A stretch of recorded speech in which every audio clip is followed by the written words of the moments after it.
Let's pause for a moment and open the door to the past, a world where every event holds a story, and every story invites us to see the world through a new lens. You blink awake in darkness, not quite sure if it's morning or just one of those long winter midnights. There's no clock, no phone to check, just the muffled cluck of a hen outside and the distant gurgle of someone's stomach nearby. That stomach might be yours. The air is thick with a cocktail of smoke, sour hay, and the vaguely unsettling scent of yesterday's onions. Welcome to a regular morning in medieval Britain.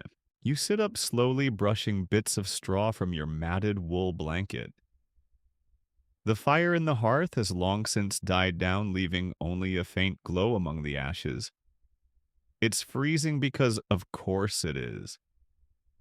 The walls of your home, if we can generously call them that, are made of wattle and daub. Mud manure and twigs hold the wind mostly at bay, but your feet are still icicles when they hit the dirt floor. You share this single-room hut with your family, a goat, and what feels like several thousand invisible insects. There's one tiny window, maybe the size of your head, covered with oiled cloth instead of glass. That's just enough to let in a little pale morning light and a lot of cold. You throw on your tunic, which hasn't been washed since sometime between last Michaelmas and never. It smells like smoke and sweat and every meal you've ever cooked. It's the only tunic you own, of course. Laundry is not exactly a thriving industry when water has to be hauled by hand from a stream, and soap is made from animal fat and ash. Your mother stirs at the hearth, prodding the embers back to life with a half-burned stick. She's setting the pot for morning porridge, barley water, a pinch of salt if you're lucky. Maybe there'll be a turnip chunk if yesterday's trade went well. There's no sugar, no cinnamon, and definitely no milk. Your only cow dried up weeks ago, and your goat's milk is going to market. Still, it's hot and it's food, so you slurp it down with frozen fingers while watching steam curl into the rafters. Someone coughs a wet, raspy kind of cough that's lasted weeks. You exchange a look with your sister. No one says anything. Coughs linger in these parts. So do funerals. You step outside. The village smells of soil and livestock. Chickens peck near your feet, and somewhere off to the side a pig squeals. Your boots squelch in the mud, though honestly calling them boots is ambitious. They're bits of leather wrapped around your feet with twine. They leak, always have. The path between the hovels is more rut than road lined with animal droppings, broken carts, and the occasional rat that seems far too confident for its size. You pass by neighbors who grunt greetings without looking up. Everyone is already working, repairing thatch milking cows, splitting logs. Even the kids carry kindling or chase wayward hens. Idleness is frowned upon, not in a pious way, in a you might starve to death way. Despite all this, there's a quiet rhythm to life here. You know what's expected of you: feed the animals, help in the fields, mend tools, patch roofs. The pace is slow but relentless. Time is marked not by hours but by needs. The fire needs wood, the pigs need slop, the land needs seeds, and yet nestled in all this drudgery, odd customs bloom, like hanging rowan branches over your door to keep out witches, or never stepping on the threshold with your left foot first.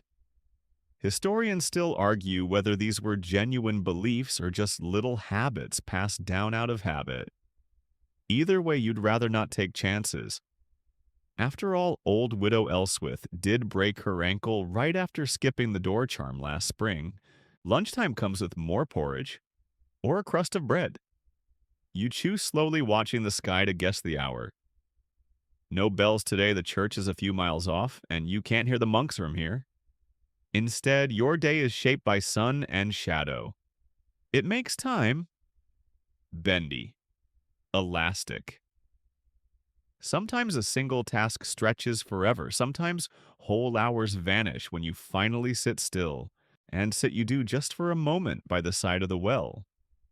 The stones are slick with moss and the water tastes faintly of iron.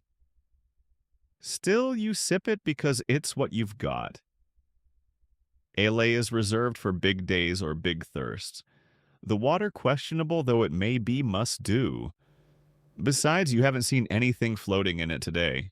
As the sun lowers, casting long shadows over the pasture, you begin the ritual of evening feeding livestock, securing doors and lighting the fire again. It's one of the few joys you get. The hearth crackles and casts dancing shadows on the ceiling beams, some of which are less beam than worm tunnel. You sit close, warming your hands, listening to your uncle tell the same tale he tells every week about the time he saw a fairy in the woods. You roll your eyes, but you still listen. Everyone listens.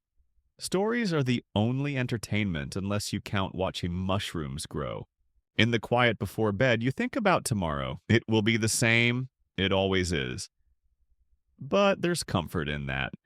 A kind of grim, itchy, smoky, turnip-scented comfort. So before you get comfortable, take a moment to like the video and subscribe, but only if you genuinely enjoy what I do here.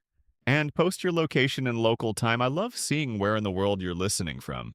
Wherever you are, I hope tonight brings you rest, comfort, and maybe a curious dream or two. And let's ease into tonight's journey together. You reach for the same tunic you wore yesterday, and the day before, and probably for the past month.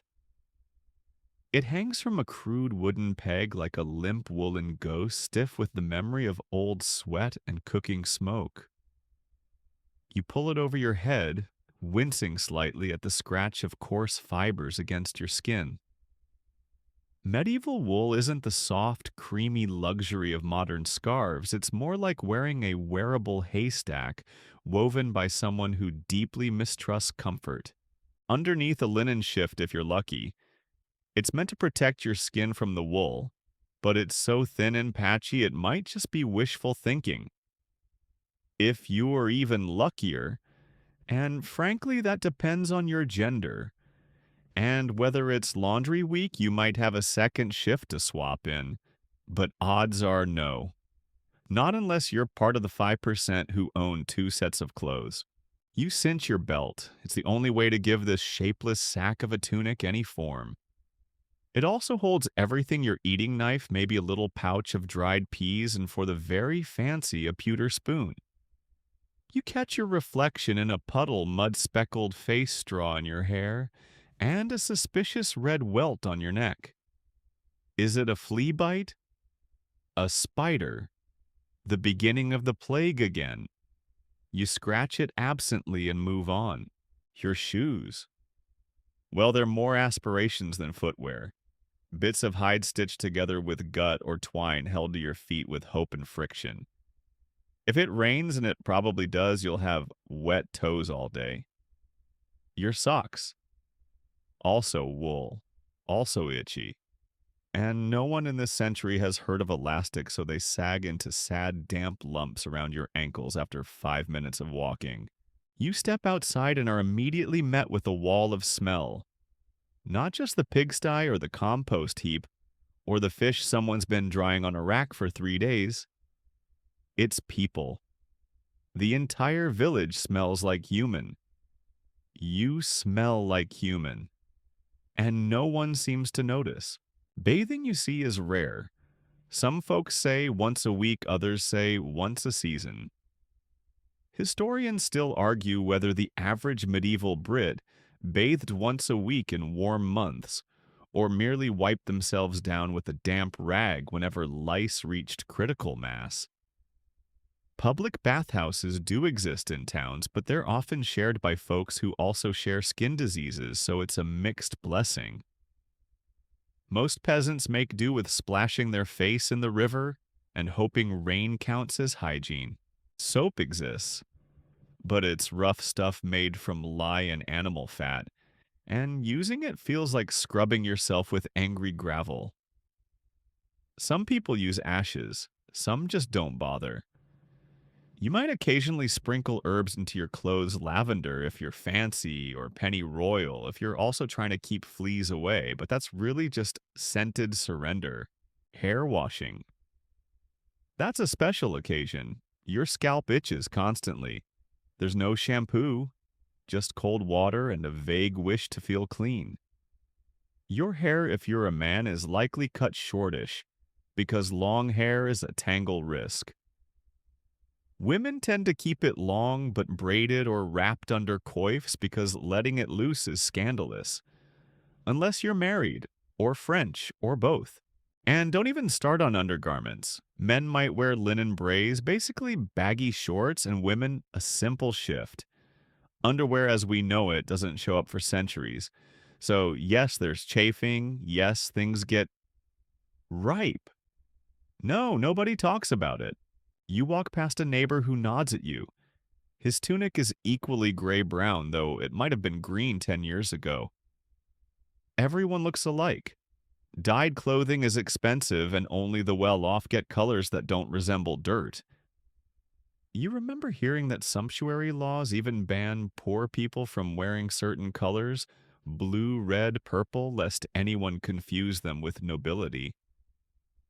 Wouldn't want the village thatch sweep to look like royalty after all. You arrive at the smithy to help patch a broken hinge. The blacksmith, bless him, is wearing an apron that's seen more fire than fabric. His hair is wild, his beard even wilder, and there's soot permanently embedded in every pore of his skin. He too wears the same thing every day. Why? Because there's no wardrobe, no closet, no laundry basket. The clothes on your back are what you own, and maybe a church tunic if you've got an extra. Despite the smell and the grime, there is beauty in some garments. On holy days, even the poorest might borrow ribbons or wear a linen piece freshly bleached in the sun. And the nobility. Oh, they're in velvet silk and fur, layers upon layers embroidered and jeweled imported from Florence or Flanders. It's not just fashion, it's rank wealth and power woven into fabric. A noblewoman's gown might be so long it trails behind her like a bridal train, because she literally never has to walk in mud. Of course, the irony is that those clothes too were rarely washed. Instead, people cleaned the linens underneath their nice outfits, hoping the outer layers stayed fresh by divine will and a daily pat-down with scented gloves. You scratch your shoulder. Another flea. You know where they came from your straw bedding. You sleep in it, mice nest in it, and once in a while something bigger rustles in it, and you just pretend you didn't hear that. Everyone itches. You're not special. But some folks go to creative lengths. People sew lavender mint and wormwood into tiny sachets and pin them to their clothes. There's a popular belief that bad smells cause illness miasma, so smelling pleasant is also self-defense. Some ladies carry pomanders, tiny metal balls filled with perfumed herbs swung from a chain like a fancy medieval air freshener. Doesn't really work, but it gives your nose something else to focus on. There are even fashion fads. You remember when everyone started tying their sleeves on with ribbons or slashing holes into the fabric so their underlayers peeked through? Those were courtly trends, sure, but they filtered down even to your village about 10 years late and badly imitated. Still, despite the roughness, you manage. Your tunic hangs unevenly, your hem is frayed, your hose sag, but you're decent. And decency means you can go to the village gathering tonight without scandal. Or at least with less scandal than usual. As dusk falls and the fire crackles again, you strip off your tunic and hang it near the hearth. It smells worse than your feet, but it's your second skin.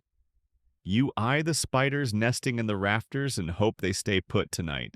You curl under your blanket, scratch one final itch, and prepare to repeat the entire wool-clad cycle tomorrow.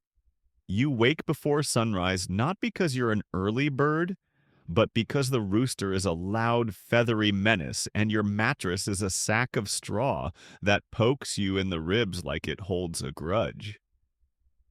You stretch, yawn, and brace yourself for another day of trying to survive the feudal pyramid scheme you were born into. It's not exactly a fair system. You peasant that you are do not own the land you live on. You rent it with labor, lots of it, and a chunk of whatever you manage to scrape from the dirt.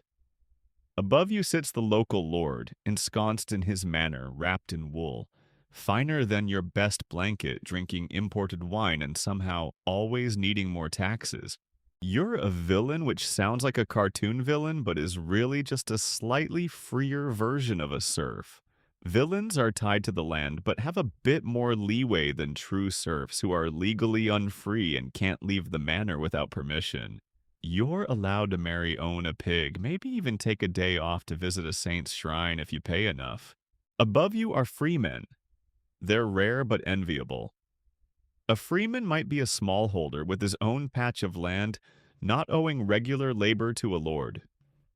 He still pays taxes, of course everyone pays taxes, but he walks with a different kind of posture.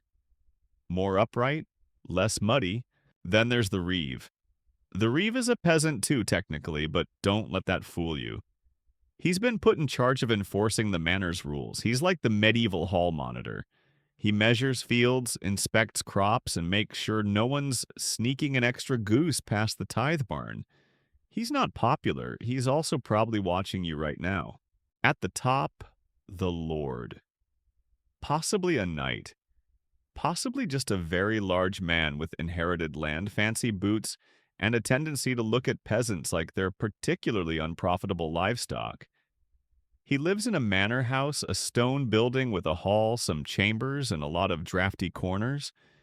If you're summoned there, it's either very good free bread or very bad you stole bread. You remember the last manor court session.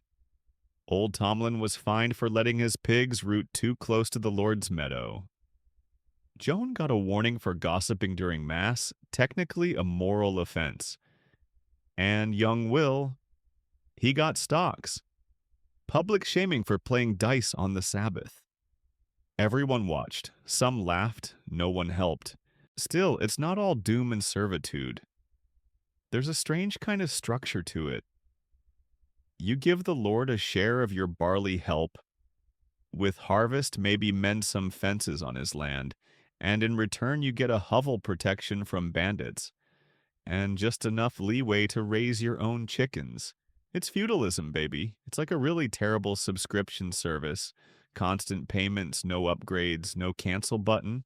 And it's all sanctioned by the church. God gave kings their thrones and lords their lands, and you, well, you get to carry buckets of dung while dreaming of heaven. You pass by the baker's hut. She's up early shoveling loaves into the communal oven. If you're lucky, you can trade some eggs for a still warm round of rye bread. But you better not bake your own. It's often forbidden, or at least taxed heavily. The Lord owns the oven. He also owns the mill. You remember the time your cousin tried to grind grain on a hand quern? Got fined. Nearly lost a finger. Use the mill, they said. Pay the toll, they added. Historians still argue whether peasants were hopelessly oppressed or just quietly rebellious. Some records show people skipping their duties, bribing officials, or just packing up and vanishing into the woods. Others suggest they toiled quietly, clinging to community and custom. The truth, probably both. Probably, your neighbor Beatrice is a widow. She technically owes less labor than you, but people treat her with wary respect. She's sharp with her tongue and has a pet goose that bites. She remembers the famine of 47, how the rain didn't stop for weeks, how the grain rotted in the fields, and how 3 entire families packed up and went looking for better weather. No one saw them again. Still, the social order is enforced not just by men with swords, but by habit. Everyone knows their place. If you're born to a peasant family, you'll likely die in one. Unless, well, there is one way out. The church. Become a monk or a nun, and you might escape the plow. You'll still work. Oh yes, but it's quieter work. copying manuscripts, tending herb gardens, singing chants, and you're less likely to die of trench foot. More likely to die of boredom or fasting, perhaps, but it's a trade. Another rare path to freedom: the city. If you can survive there for a year and a day as a runaway serf, you legally become free. That's the rule. Town air makes free men, they say, but town air also makes plague corpses, so pick your gamble. For now, you stick to your place. You patch your thatch, feed your sheep, curse your blisters, and dream of summer fairs. You resent your lord. Yes, but you also need his granary, his walls, and his promise that if the Scots invade, you won't be on your own. The Lord himself rides by, sometimes all shiny armor and fur-lined cloak. He doesn't see you. Not really. But you bow anyway because that's what keeps your head attached. He nods. Maybe he remembers your name. More likely he remembers how many bushels of barley your family owes this quarter. You wonder what it's like to live up there in the manor with servants and goblets and probably 2 sets of clothes. But then again, they also have to marry cousins and eat boiled swan. So maybe it's a draw. At the end of the day, you sit by the fire and listen to your brother wonder aloud if he could run off and be a minstrel. You both laugh. He can't sing or run, but it's fun to imagine. You look around your muddy village filled with people like you, tired, calloused, hungry, but still here. Still alive. Still trudging up the same hill. Generation after generation. And somehow that's enough. The smell hits you before you even open your eyes. It's earthy, sharp, and a little sour. Someone is cooking barley again. Which makes sense because everyone is always cooking barley. Or wheat if you're in lucky region. Or rye if you like your bread dense enough to double as a weapon. Breakfast, if it's even called that, isn't a grand affair. It's more like a reluctant nibble to get your legs moving. You scoop up a ladleful of pottage, a kind of lumpy, savory oatmeal made from whatever's available. Barley, cabbage, maybe a bit of onion if the garden's behaving. It's been stewing since last night in a pot that never really gets washed, just topped up day after day. Historians have debated whether this eternal stew was nutritious or just a culinary act of surrender. Probably both. You chew slowly. It's warm. That's something. A touch salty. Possibly from your own sweat. You don't ask, you just eat. The medieval diet is to be generous, repetitive. Bread is the cornerstone, know the whole structure. You eat it at nearly every meal. Sometimes dry, sometimes soaked in broth. Sometimes hardened into trenchers which act like edible plates until they're too soggy and then get tossed to the pigs, or if you're at a noble table to the poor, which is just a polite way of saying, we fed our leftovers to someone slightly less hungry. Your bread isn't the fluffy white kind you might dream of. That's for the rich. Yours is dark, coarse, and sometimes full of grit. Literally. Millstones grind grain with all the delicacy of a falling boulder, and stone flakes end up in the flour. That's why so many people have teeth ground down to nubs by 30. Nothing like chewing breakfast and slowly filing down your molars. As you trudge into your daily chores, you think about lunch. And guess what? More bread. Possibly some ale. Always ale, actually. Everyone drinks it, men, women, children. Water is risky business. Rivers double as sewers and wells aren't much better. Ale is safer. It's weak, sure, but enough to blur the edges of the day. Unless it's feast day, in which case, stronger stuff flows. You once tried to go a whole day without ale, just to see what it was like. By mid-afternoon, your head throbbed, your stomach roiled, and you were fairly certain the geese were judging you. Never again. Protein is a rarity. Meat. Only if you hunt, and that's mostly illegal. The forests belong to the Lord, and poaching is a crime with punishments that involve branding or worse. Still, people do it. You've seen neighbors come back with suspicious sacks, eyes darting, talking loudly about turnips that smell awfully like rabbit. Fish is safer if you live near a river and don't mind eating something that tastes like mud. Salted herring is a staple. It's cheap, smelly, and suspiciously chewy, but it fills the belly. Eggs are great, but chickens don't always cooperate, and sometimes they just vanish. You suspect the fox or the priest. Speaking of priests, fast days are a thing. The church dictates dozens of days where meat is forbidden. Fridays, Advent, Lent, and random saints' days that sneak up on you like holy landmines.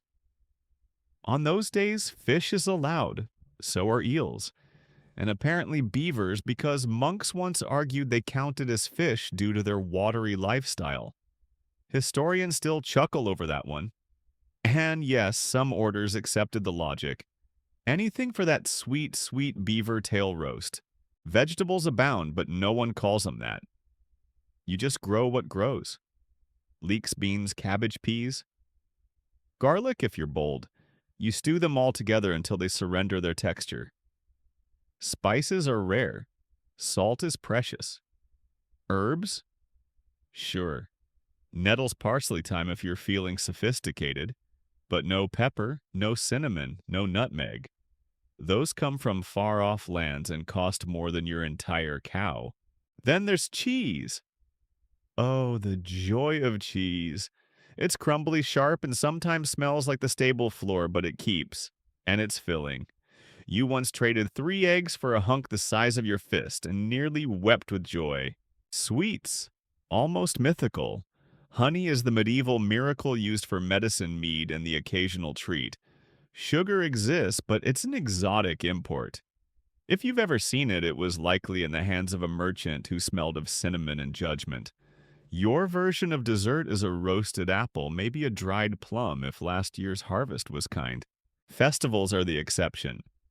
On feast days, the whole village smells like heaven-roasted meats, fresh bread, butter, even pies. You once had a pie filled with pigeon and wild herbs. You still think about that pie. Sometimes in the middle of the night, it was flaky, warm, possibly divine. At noble feasts, the food is absurd. Swan with saffron, peacock with its feathers reattached after roasting. Dishes dyed with bright colors using almond milk and beetroot. Even jelly towers. You've heard tales of a pie that when cut open released live birds. You can't decide if that's magical or just extremely unhygienic. Back in your world, dinner arrives with a yawn and a grunt. It's pottage again. This time with a suspicious lump you decide is parsnip.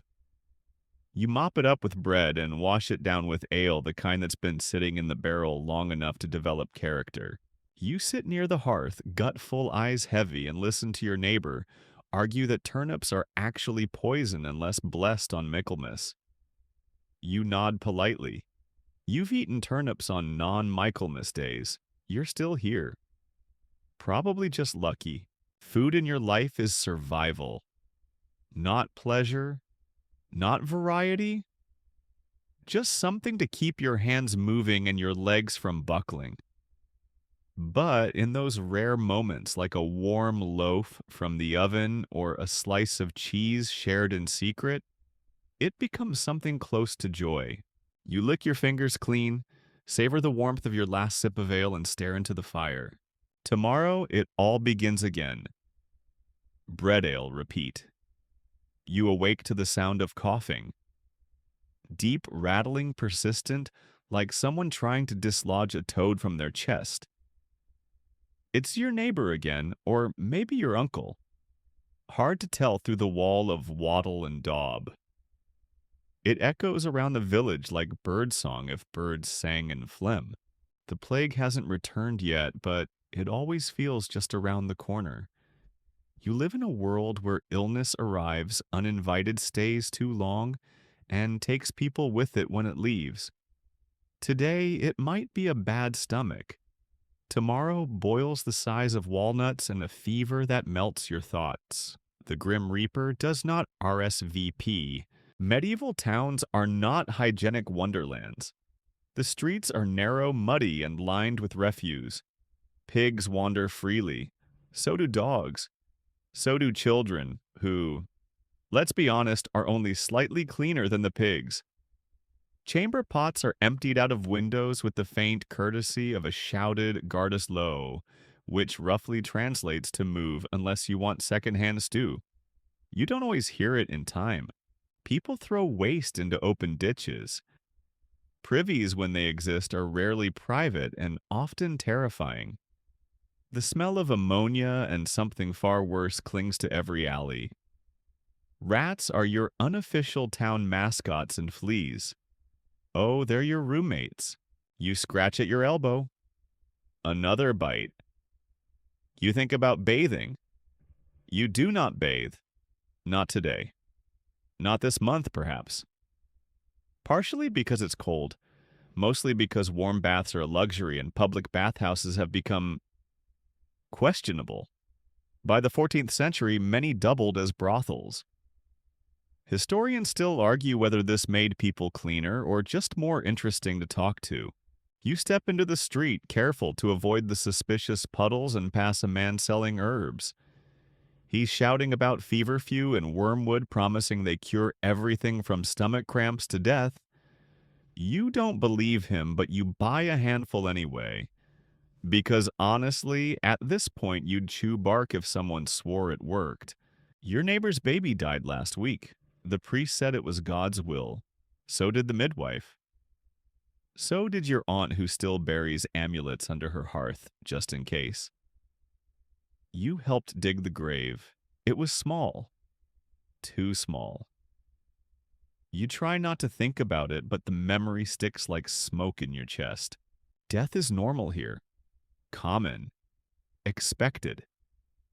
The average person doesn't live much past 35. Childhood is a gamble. Pregnancy is Russian roulette. And the idea of getting old usually means having all your teeth by 40 and a knee that only creaks sometimes. The Black Death still lingers in stories. Your grandfather remembered it. He said the streets were filled with silence. Not wailing, not panic. Silence. Because entire households died overnight. No one left to mourn. Just corpses in carts and priests muttering blessings faster than their lips could keep up. You've heard of plague doctors from the city's men in beaked masks stuffed with herbs walking through fog like ominous birds. You've never seen one in person, though. Your town gets the barefoot priest and the herbalist with 6 teeth and an optimistic pigeon feather. You pass the alewife's house. She sells beer and cures, often together. She swears by vinegar-soaked cloth for fever and crushed garlic for wounds. Some of it works. Some of it works because you believe it does. Placebo is strong when your options are this or hope. Some people wear charms, bits of bone iron rings, dried toads, and pouches.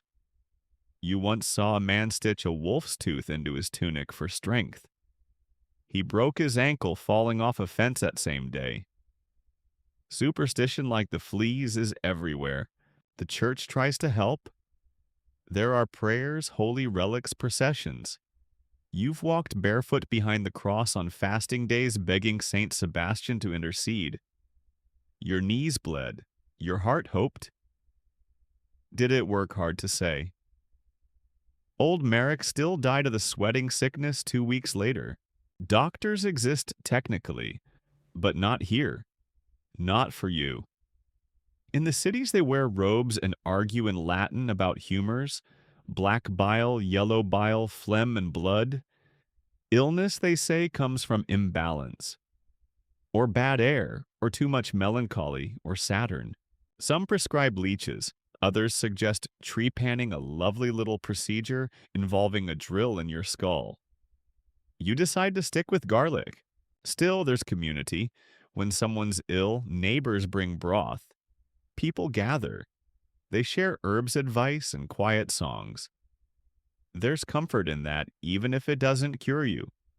There's something about a hand on your shoulder and a whispered, "We've seen worse," that makes you feel less alone in a world full of plague and pustules. You return home with a bundle of elderflower and a vague sense of dread. Your younger brother is pale, sweaty. You press your lips together and make the pottage extra hot tonight, just in case.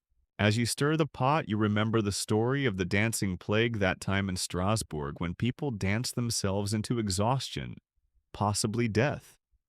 Historians still don't agree on what caused it: mass hysteria, ergot poisoning, divine punishment, or just another weird medieval Tuesday. Sometimes you feel like dancing might be the best cure of all. Move until your feet forget the weight on your chest, until the coughing fades into the rhythm of your steps. As night falls, you light a tallow candle and whisper a prayer. You're not sure to whom. Saint Roch, Saint Cuthbert. Maybe just the stars. You lie on your straw bed and listen to the sounds of the village coughing chickens, someone vomiting quietly behind the next hut. You pull the blanket higher, imagine a world without fleas or fevers, and try to fall asleep before the rats get brave. The rooster crows again. It always crows too early, like it's showing off. You groan, stretch your aching limbs, and sit up in the dim gray light that creeps through the cloth-covered window. The fire in the hearth is out. Your bones feel heavy. And still you rise, because there's no choice. In medieval Britain, work isn't something you do for fulfillment, it's survival. It's duty. It's a treadmill made of mud grain and livestock, and it doesn't stop turning just because you didn't sleep well. Today is a Tuesday. Or is it Wednesday? You're not entirely sure. Time flows differently when your days are all the same, but you do know it's not a feast day, not a holy day, and not the Sabbath. Which means it's a working day. You start with the animals. Feed the chickens. Slop. The pigs yell at the goat who's chewing on your boot again. You mutter threats that the goat ignores. It stares at you with those strange rectangular pupils, chewing slowly, defiantly. You'll deal with it later. Out in the fields, the rest of the village is already hard at it. Reaping, hoeing, planting, hauling. Depending on the season, you're either preparing the earth or begging it to produce something edible. Your job varies by month, and every month has its own kind of backache. You grab your wooden hoe.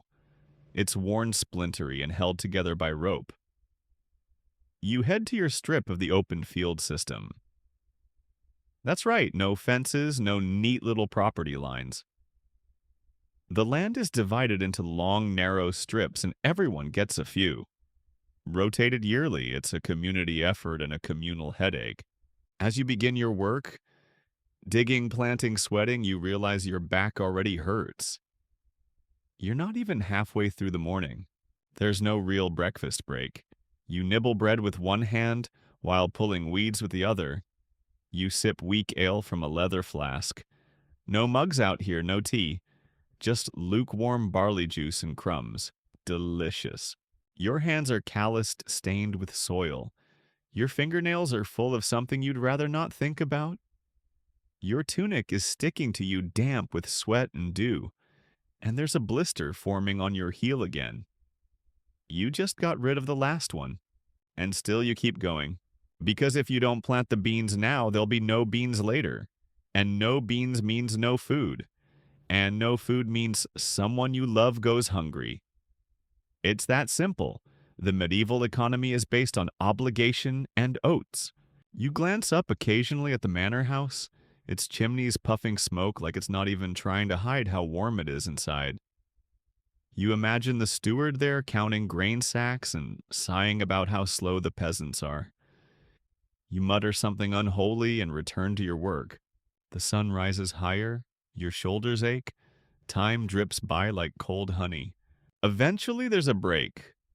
Not because the Lord is generous, but because the village church bell rings out across the fields.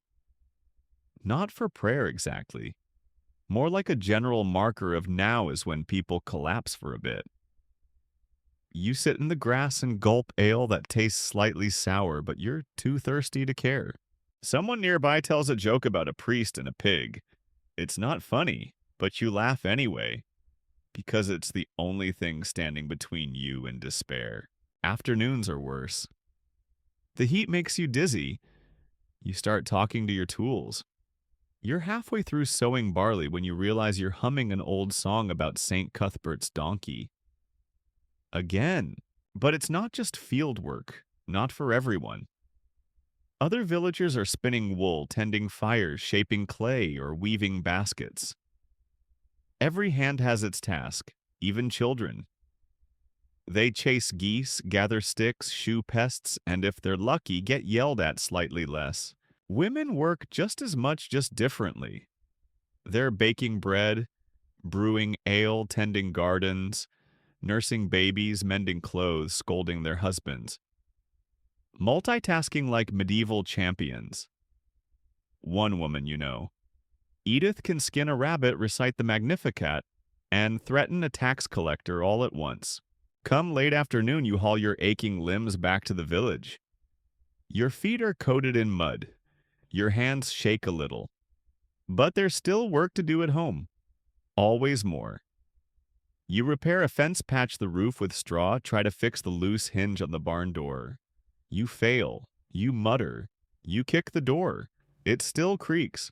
The church bell rings again. Evening. A small blessing. You trudge inside your stomach, already rumbling for the same pottage you had yesterday. And the day before? And the day before that. But tonight's different. It's Tuesday, which means church, not mass. That's for Sundays. Tonight is just evening prayer, shorter, more tolerable. You head down the muddy track toward the stone church. The walls are cool, the air smells of beeswax and damp robes. You kneel, mumble Latin syllables you only half understand, and try not to fall asleep mid-psalm. Religion is work too. The church tells you when to fast, when to feast, when to kneel, when to fear. It shapes the calendar as much as the seasons, and you obey, because disobeying invites something worse than boils or famine. It invites damnation. Historians still argue whether medieval peasants were truly devout or just afraid. You think it's both. There's comfort in the rituals, in the stories, in the idea that suffering here earns you peace later. You cling to it the way a child clings to a lullaby. After the prayers, you walk home under a sky full of stars. No candles out here, no lamps. Just the soft glow of moonlight on puddles and the occasional firefly. You settle by the hearth. The fire crackles, the pottage bubbles. Someone's telling a story about a knight who got tricked by a talking cat. You don't believe it, but you want to. You eat slowly, savoring the warmth more than the flavor. You glance at the others' faces, worn. Hands cracked, eyes tired. You nod. They nod. It's not happiness, but it's something close. And when you finally curl up on your straw mattress wrapped in a scratchy blanket, the ache in your muscles fades. Slightly, enough to let you dream. Maybe tonight you'll dream of a world where you don't have to work so hard just to stay alive.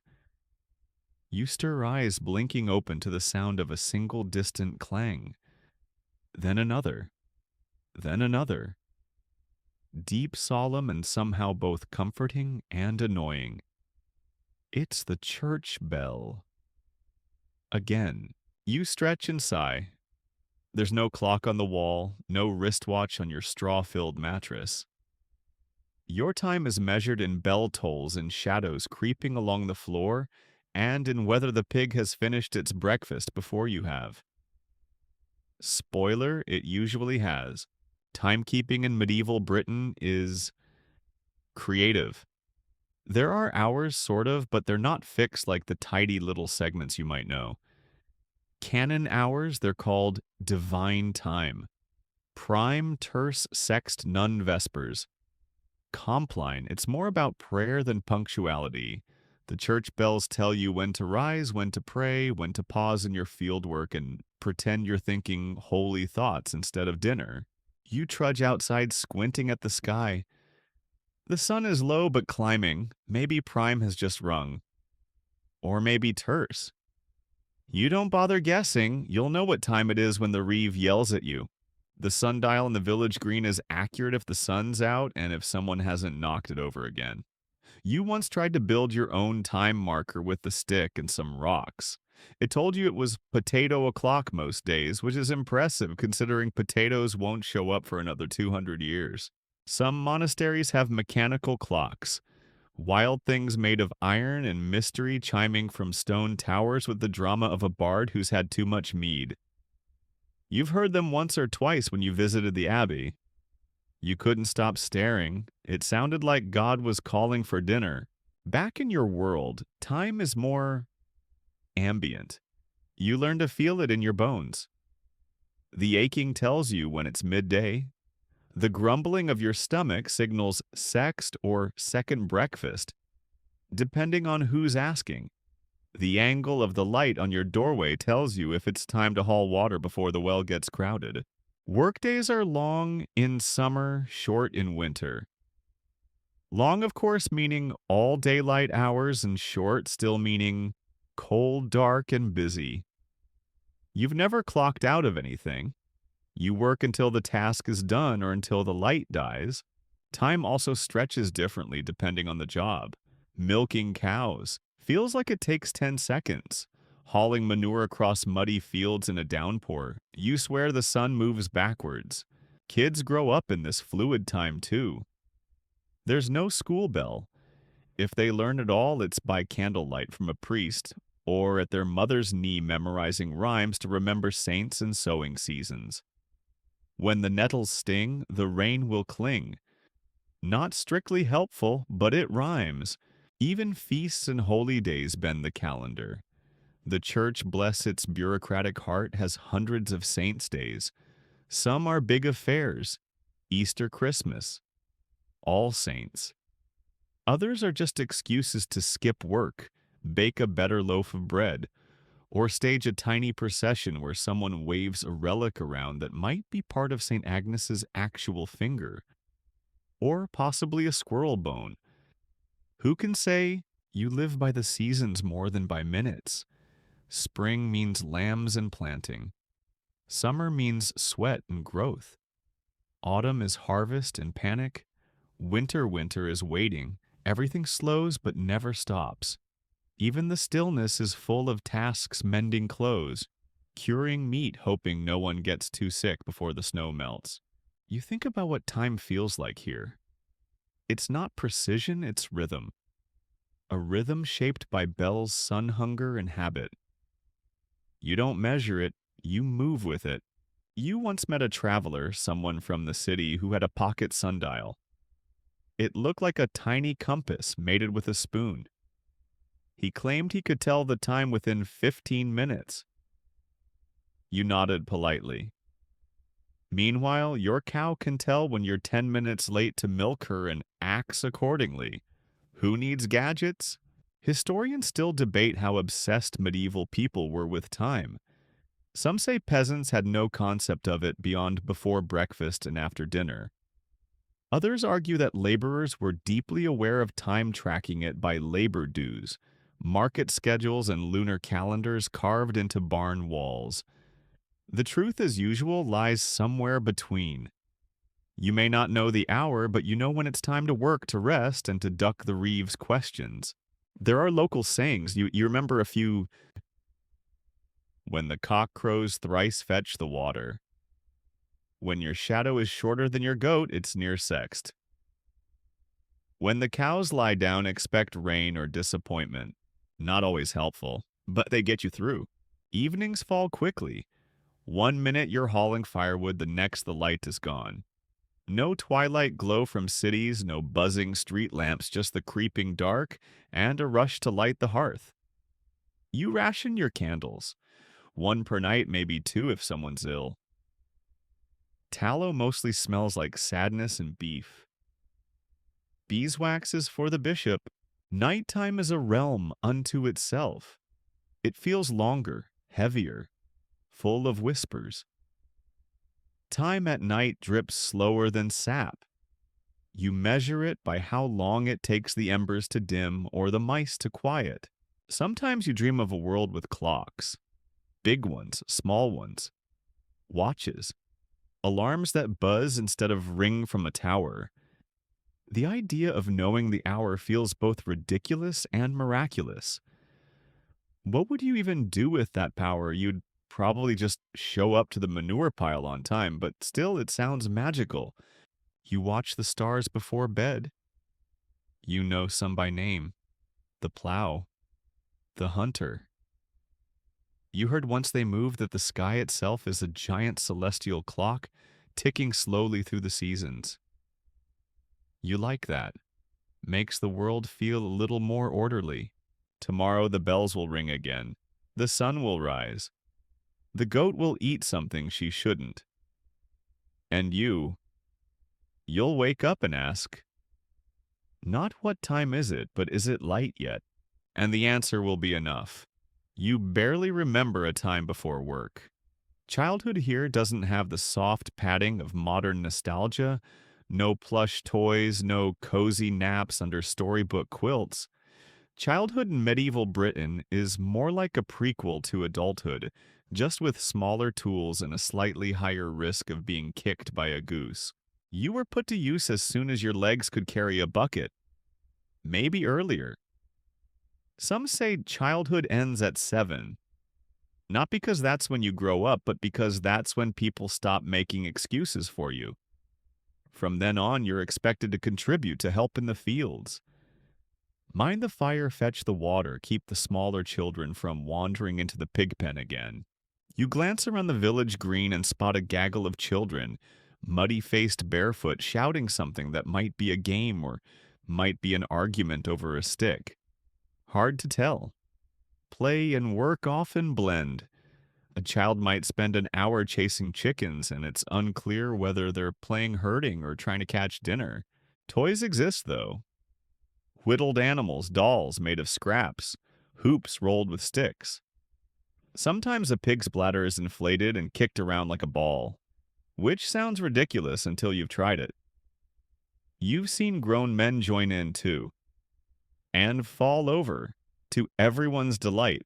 Games include tag, tug-of-war, blind man's bluff, and the ever-popular let's see who can leap the ditch without falling in. Spoiler, someone always falls in. They are henceforth known as Dungfoot for at least 3 weeks. But life isn't all laughter and mud. Many children don't survive. That's the unspoken weight everyone carries. Infant mortality is high. Diseases sweep through like reapers. A bad winter can take a whole nursery's worth of names. People don't talk about it much, they just keep going. You remember your sister, barely 5, taken by a fever that rose in the night and never left. She was buried behind the church with a posy of dried lavender in her tiny hands. Your mother didn't cry, not where anyone could see. She just sat by the hearth that evening, stirring the pottage a little longer than usual. Yet childhood does have its moments. Saints' days bring processions and laughter, bits of sweetened bread or fresh cheese handed out as rewards. May Day has ribbons and dancing. Candlemas sees children carrying light through dark lanes. For a few brief hours, the burdens lift. Children giggle. Parents smile. Even the reeve loosens his face a little. Education rare. If you're lucky or a boy, you might learn your letters from the parish priest. You'll trace them on wooden boards covered in wax.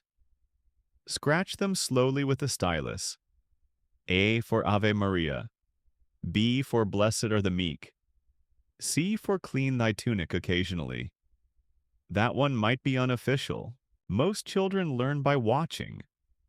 How to milk a cow, stitch a hem, swing a sickle, mix a poultice, mind a younger sibling. Tasks are passed down like recipes. You learn to thatch from your father, who learned from his uncle, who once fell off a roof and taught you where not to step. Some kids get apprenticed out. If your family has connections or a bit of coin, you might be sent to learn from a cooper, a blacksmith, a brewer. You'll live there, sleep under the table, scrub the tools, and eventually become skilled.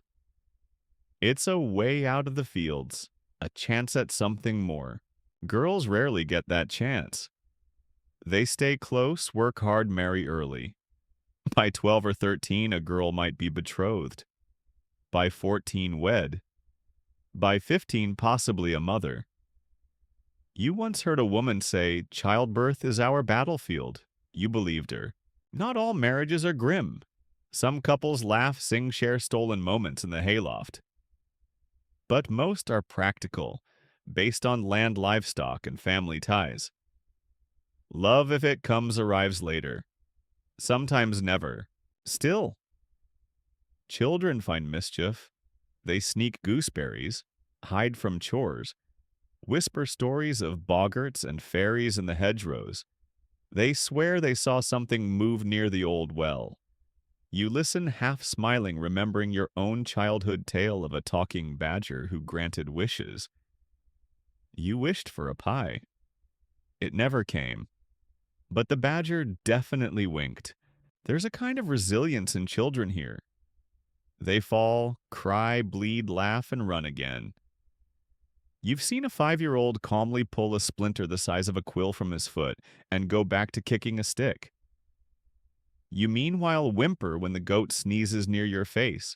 Historians still argue how childhood was perceived in medieval times. Some believe kids were seen as tiny adults expected to behave and work accordingly.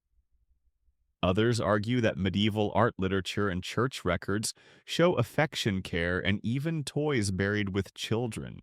The truth, like the best stew, is a mix of both. Parents love their children, but the love is laced with caution. You don't always name the baby right away. You don't grow too attached too fast. Not because you're cold-hearted, but because loss is common. It's a defense. A soft layer of numbness over a deep well of feeling. And yet when a child survives, grows tall, takes on chores without complaint, there's pride. Quiet maybe, but real. Evening comes. A group of children play by the firelight, their shadows leaping on the walls. One has fashioned a helmet out of bark. Another wears a crown made of nettles, pretending to be the king of turnips. They're filthy, happy, loud. You smile, just a little. One girl comes to you and offers a rock shaped vaguely like a chicken. "Magic stone," she says. "Keeps away toads." You nod solemnly, much needed. You place it near your door that night, just in case. And as you settle into your bed, you realize in a world full of toil and uncertainty, childhood is fleeting, but its joy is fierce and defiant. The morning smells like smoked sheep and something faintly fermented, which means it's a wedding day. Not yours, thank goodness. You've already survived that particular gauntlet of awkward negotiations and itchy linens. But someone else is tying the knot today, and in a small village that means everyone gets involved. Whether they want to or not, the preparations have been underway since dawn. There's barley ale bubbling in clay jugs, a goose slowly roasting on a spit, and someone has swept the village green with a pine branch to make it look presentable. A little. You can still see where the pig got sick yesterday, but no one talks about that. The bride Maud is 17 and looks both terrified and mildly furious. She's wearing her best smock, laced with a borrowed ribbon, and someone has woven cornflowers into her hair.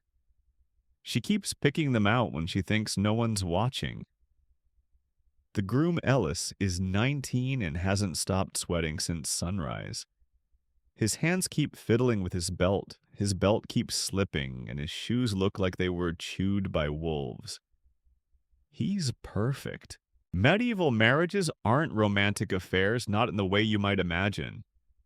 Love might be the goal eventually, but marriage itself is a legal contract, sealed by witnesses, overseen by a priest, and often negotiated by families who think in terms of livestock land and the number of spare roof beams someone can contribute.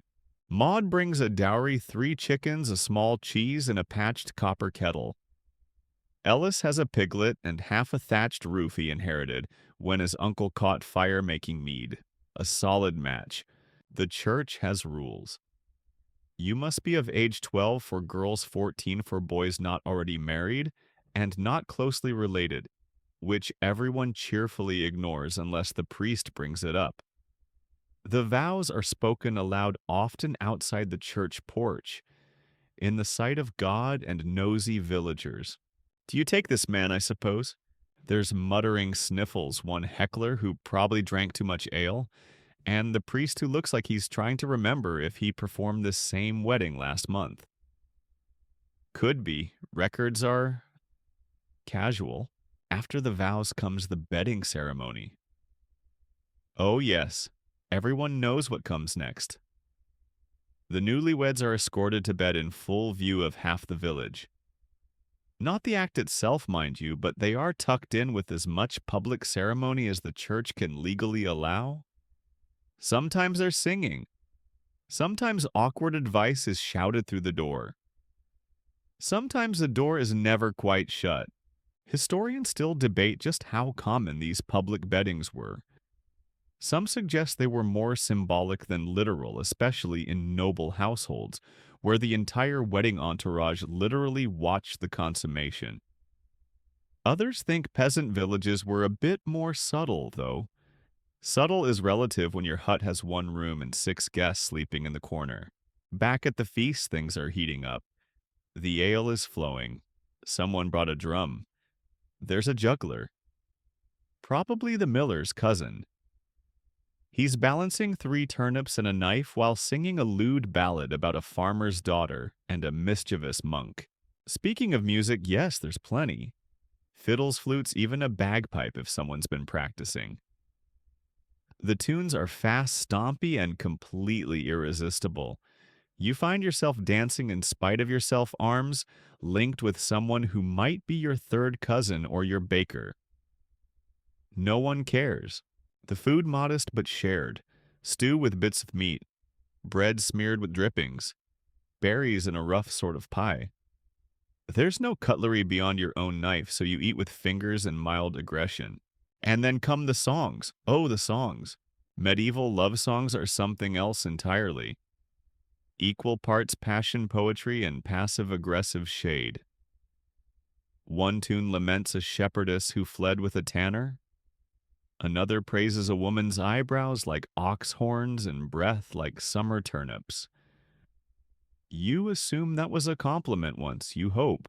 Courtly love also seeps into the mix those fancy overwrought poems about knights longing for noble women they'll never touch.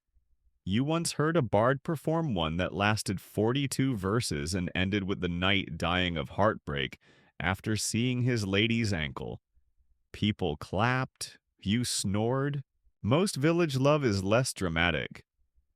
You remember the lad who carved a heart into your cottage beam with his initials. You also remember that he spelled his own name wrong. Romance.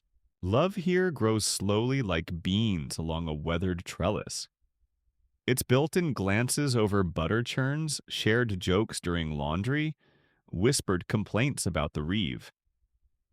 Not always pretty, but sturdy. At the feast, someone passes around a cup of honeyed mead. It's thick, sweet, and stronger than it looks. You take a sip, then another. Then the world tilts slightly and the firelight starts to shimmer in the best way. A group of older women widows and sharp-tongued matriarchs gather in a corner, gossiping like it's their second religion. They assess the bride's posture, the groom's awkwardness, the state of the cheese served. Nothing escapes them. Someone tells a story about a marriage that ended because the husband refused to share his cloak in winter. Another about a couple who lived happily for 30 years until she hit him with a skillet for snoring. You laugh, you nod. These are love stories too. As the stars come out, the music softens. The bride and groom emerge from their house, hair tousled cheeks, red eyes glassy with ale and terror. Someone claps, someone throws flower petals, someone probably regrets the eel pie. The fire dies down. The guests begin to stumble home, singing under their breath, arms around each other, shoes in hand. One man tries to kiss a goose. The goose declines. You lie down that night thinking about how love here is messy, public, complicated, and utterly inescapable. It's baked into bread, sewn into seams, whispered in the corners of barns. You remember the juggler's ridiculous rhyme? Marry young, marry wise, kiss by moon, and swat at flies. It makes no sense. You love it. Before the sun has fully risen, the sound of the loom is already echoing from the next hut. A slow, steady clatter wood against wood, the creak of tensioned threads. Inside, Mistress Ellen is already at work. Feet, bare hands calloused, weaving wool into cloth that might eventually become a tunic, a blanket, or if her son keeps tearing them, yet another patched pair of hose. You nod to her through the open door. She grunts. That's Ellen speak for good morning. Then the shuttle zips again. If there's a rhythm to medieval village life, it's set by the women. Theirs is a choreography of motion that never stops spinning. Baking, grinding, stitching, nursing, brewing, and wrangling children who insist on poking bees with sticks. You head toward the well, passing two women bent over a wash tub, scrubbing linen with chunks of yellow-gray soap and enough elbow grease to start a fire. The water steams. So do their tempers. They're arguing gently about whether vinegar or nettle root is better for whitening wool. Both solutions smell equally like feet. You don't intervene. Women's work is everywhere. It fills every corner of the day, every space between other people's tasks. You watch your cousin lifting a bucket of swill to feed the pigs, then dropping it, muttering something that rhymes suspiciously with the saint's name. She's 14. She's already stronger than you. Already. Inside most homes, women are tending fires that never go out. Hearths are the heart of life here. They cook heat, dry preserve. Bread dough rises slowly near the coals. Herbs hang overhead. Children hover around the edges waiting for crusts or licking spoons, still sticky with honey if there is any. You glance at the calendar scratched into the post by the door. Today is brew day. In every village, there's at least one alewife, a woman who brews beer, not just for her household, but for sale. It's one of the few ways women can earn real coin. You head over to see Margaret the brewer, whose house smells like barley and impatience. She greets you with a tankard before you've even spoken. You sip. It's sour, thick, cloudy, and perfect. Ale is life here. Safer than water, cheap and mildly nourishing. Brewed fast, drunk fast, made fresh every few days because it spoils. Everyone drinks it, kids, monks, midwives, even that one chicken who keeps stealing sips. Margaret lifts a heavy paddle from the bubbling wort and stirs like she's banishing demons. Don't let it boil too hard, she says as if you're the apprentice. You nod respectfully and retreat. Back home, you find your sister bent over her spindle spinning wool into thread. It looks like magic, and probably is. She hums a lullaby as her fingers dance. The wool is from your own sheep, their fleece washed, combed, and carded into smooth fluff ready to twist. It's slow work, so slow, and every foot of yarn takes longer than it should. Historians say most medieval women worked from dawn to dusk and beyond with barely a pause. And it's true. But there's also something sacred in these rituals time held. In thread and flame and flour-dusted fingertips and warm bread loaves tucked under cloths. Still, the burden is heavy. A woman's life expectancy isn't long. And if she survives childhood, she faces childbirth again and again and again. There are no hospitals. Midwives assist with prayers, herbs, and experience. But childbirth is terrifying, loud, dangerous, intimate. You remember the last birth in the village. It was summer. The air smelled of clover and sweat. The woman labored for 2 days, screamed for one. She survived. Her baby didn't. Afterward, no one spoke of it directly. A pot of stew was left at the door. The priest came. The midwife wept privately into her apron, and then life moved forward, because it had to. Still, there are small joys. Gossip shared over the washboard, songs sung while gathering herbs, secret smiles exchanged across the market. Women joke, laugh, steal an hour to sit with their toes in the stream and talk about nothing. The roles are strict, the expectations unyielding. But inside those bounds, there's creativity, power. Women manage households, organize stores, keep track of debts. They know which herbs cure a fever, which day to sow beans, and which neighbor oversalts their bread. Knowledge is currency, and women carry it in baskets on their hips. Not all women stay within the domestic sphere, though. Some, especially widows, gain unusual freedom. When a husband dies, his land and goods pass to his wife, at least temporarily. A sharp-witted widow might hold property, hire laborers, even run a business. Some never remarry. Why would they? One husband was enough. Two, absolutely not. You've heard stories of women who left the village to become anchoresses, religious recluses, who live in tiny cells attached to churches, devoting their lives to prayer and silence. Some people think they're mad. Others think they're saints. You think they just needed a break. Then there are nuns women who trade marriage for the monastery. They learn Latin, they write. They brew wine and grow herbs and copy manuscripts. Some even become abbesses, wielding more power than many men. It's a different kind of life, still full of rules but chosen. Historians still argue how much say women had in their lives. Were they voiceless servants or active participants in community and economy? Likely both. Oppressed, yes, but not invisible. Women shaped their homes, their families, their fields, and the stubborn men who relied on them. As the sun dips low, you help carry baskets of firewood and watch a girl of 10 show a boy of 12 how to sharpen a blade. He listens, nods, blushes. She smirks. A future begins there, probably. At supper, a woman leads grace. Another ladles stew. Another sews while telling a story about a goose who fell in love with a knight. It ends badly, but it's still funny. You think of all the hands that keep this world turning. Quiet, cracked, clever hands. Hands that cook comfort, punish heal, and you are grateful. Because without women's work, nothing in this village would move. Not even the sun. The sun peeks out from behind a scrim of clouds as you sling your woven basket over your shoulder and start the muddy walk toward the market. It's not far, just a half-mile down the rutted road, past the thatch-capped huts over the stone bridge that's constantly losing stones. The chickens scatter as you pass, and someone's dog trots behind you for 3 paces before deciding you're too boring to follow.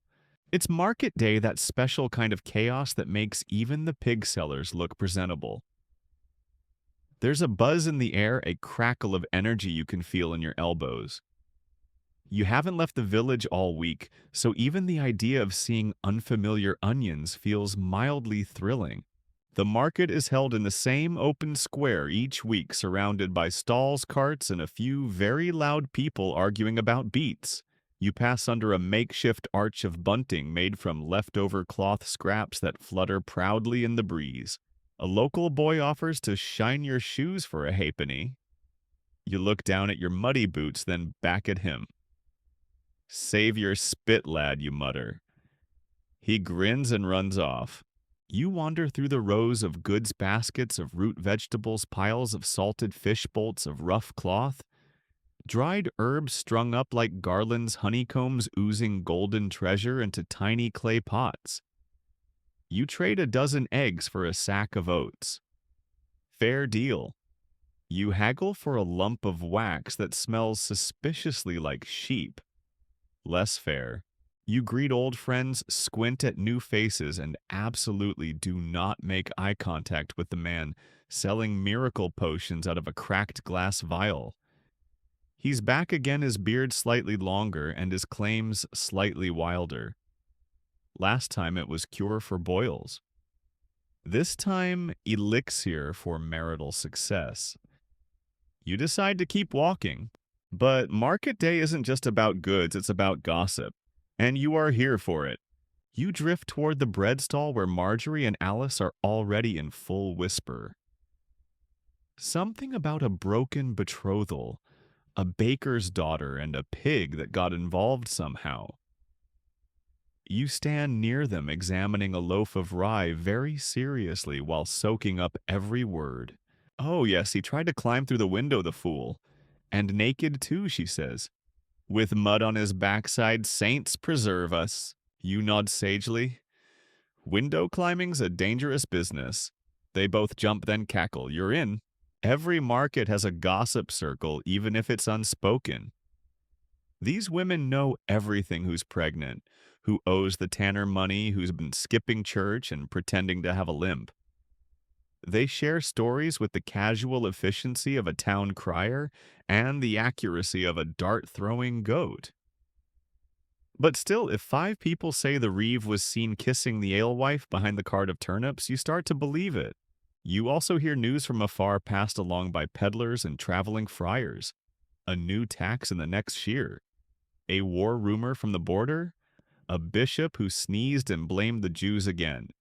Historians still debate how reliable this oral news network was, but you swear the market has more intel than the crown's messengers.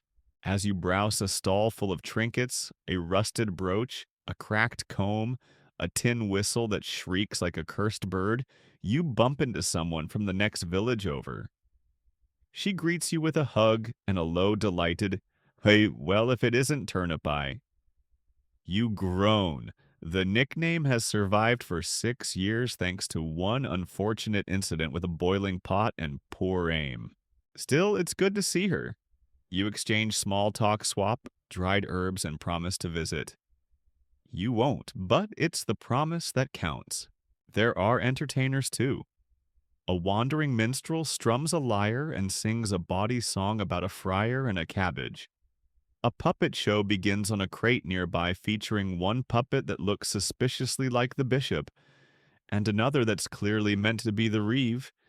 The children howl with laughter. The adults pretend not to laugh. The puppeteer swears he's just telling a tale from France. And of course, the church is here collecting tithes with gentle smiles and unshakable baskets.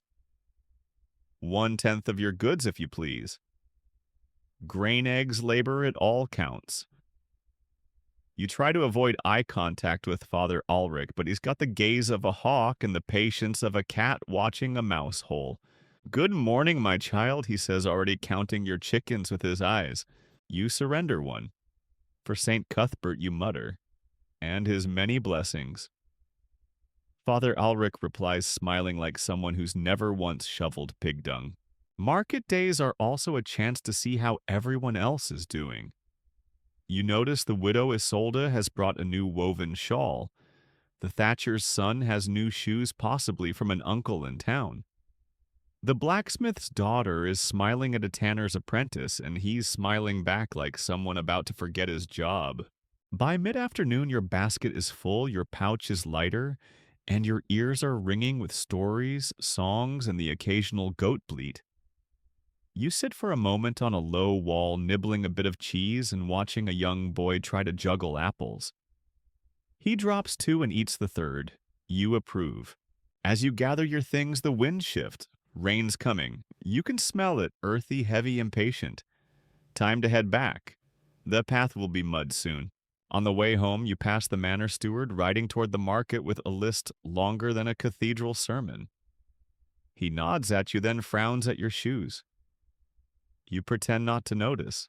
You reach your village just as the first drops begin to fall. Inside, your home smells like wood smoke and barley. You unpack your goods, retell the gossip filtered slightly for the sensitive, and pass around a hard-earned slice of bread. It's crusty, it's warm, it's perfect. As night falls, you sit by the fire and think about the day. Market days are loud, messy, and exhausting, but they connect you to a bigger world. A world of faces, stories, trades, and moments that remind you you're not just surviving, you're living too.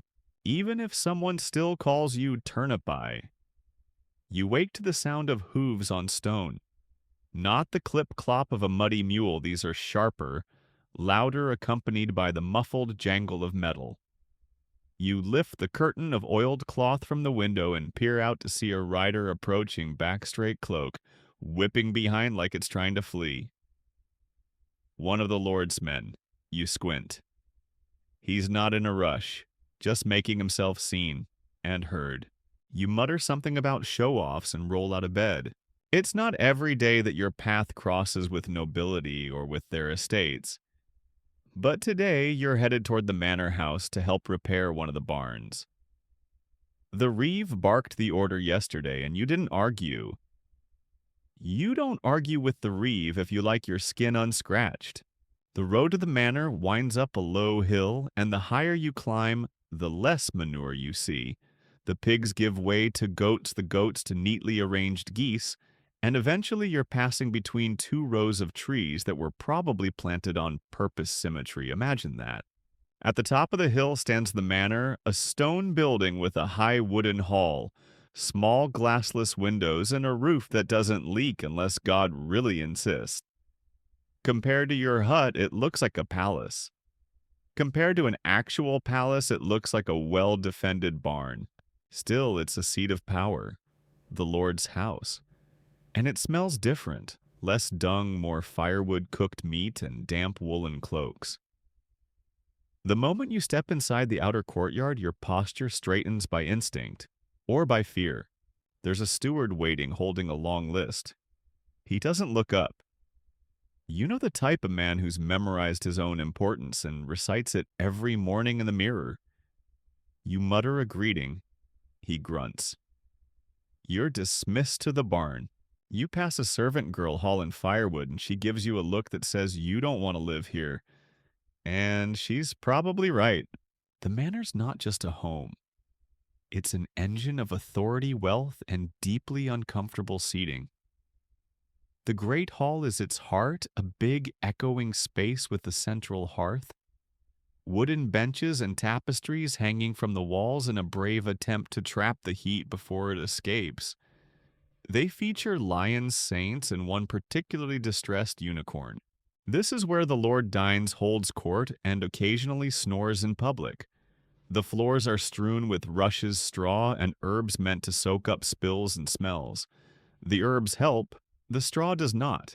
If you're ever invited to dine here, and that's a big if you sit far from the head table, eat with your own knife and pretend you don't notice the roast venison while you're chewing barley bread again. The kitchens are behind the hall, staffed by a small army of cook's boys and red-faced women who shout orders like generals. There's meat turning on spits, cauldrons, bubbling dogs pacing the floor hoping something drops. The air's thick with smoke and the faint threat of scalding. You once spent a week helping there during Lent. You chopped onions until you wept for reasons that had nothing to do with piety. The manor has private chambers, of course, rooms with wooden walls, beds raised off the floor, and even feather mattresses. It's like sleeping on a cloud, or so the steward claimed, while adjusting his own cushion and glaring at your muddy boots. There's a soul or two, a small upstairs room with the manor's few glass windows. Actual glass. Wavy, expensive, slightly greenish panes that barely let in light but do wonders for showing off. That's where the lady of the house sews reeds and glares silently from behind her embroidery. Historians still debate how comfortable these manors actually were. Sure, they were grand, but they were also cold, damp, and hard to heat. The stone walls trap the chill in the fireplaces, though numerous struggle to keep pace with the drafts sneaking under every door. You suspect this is why noblemen wear so many layers and also why they rarely bathe. Cold water on cold skin in a cold room? Absolutely not. You spot the Lord himself walking with a cane that's mostly decorative. He nods at you distractedly. You bow. He doesn't remember your name, but he knows your type. The kind who mends roofs, pays taxes, and bows on command. The barn repair goes quickly, mostly because you're supervised by a man who believes in shouting more than in carpentry. You patch the roof hammer, the planks, and try not to think too hard about the rats watching from the rafters. They blink slowly, probably judging your technique. At midday, you're given a hunk of bread and a wedge of cheese that might have fought in the last war. You eat it anyway. The view from the hill is lovely rolling fields, tidy hedgerows, and a line of villagers walking toward the woods with baskets. Probably foraging, possibly escaping. Back inside, you pass the chapel, a small but richly adorned space where the Lord and his family attend Mass. Gold-painted saints gaze from wooden panels. There's incense-embroidered cloth and a priest who smells like wine and Latin. You've served there once as a stand-in altar boy. You rang the bell too early. No one laughed. The storerooms are locked, of course. They contain spices, bolts of cloth-dried fruit, and barrels of salted meat, luxuries the rest of the village sees once a season, if that. You heard a rumor that the manor has a whole box of pepper. Real pepper. You once tasted some. Your mouth still remembers. You finally finish your work and report back. The steward signs off with a smudged mark, mutters something about next week, and waves you away like a fly that might be useful again later. As you walk back down the hill, your shoulders relax. The manor may have the stone walls and feather beds, but it also has rules. Eyes silence. Your hut smells worse, but it's yours. You pass by a field of sheep. One of them stares at you. You stare back. It wins. As evening settles in, you reach home and scrub your hands with water that feels like it came straight from a saint's elbow.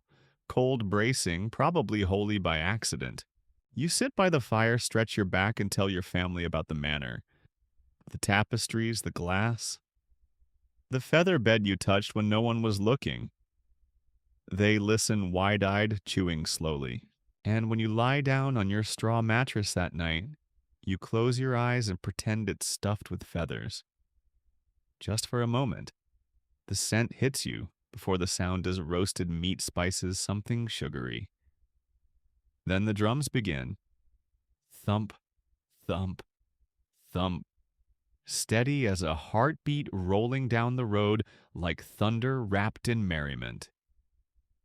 You blink, lean out of your doorway, and there it is, a traveling fair, marching into your little corner of medieval Britain, like a delirious dream on muddy wheels. It happens once or twice a year if you're lucky. Maybe less if the roads are bad or someone spread rumors of bandits again. But today, fortune smiles. The village erupts like a kicked beehive. Children shriek and dash toward the procession. Adults follow more slowly, pretending they're only curious. But everyone knows Fair Day is sacred, no matter what the priest says about indulgences and moral decay.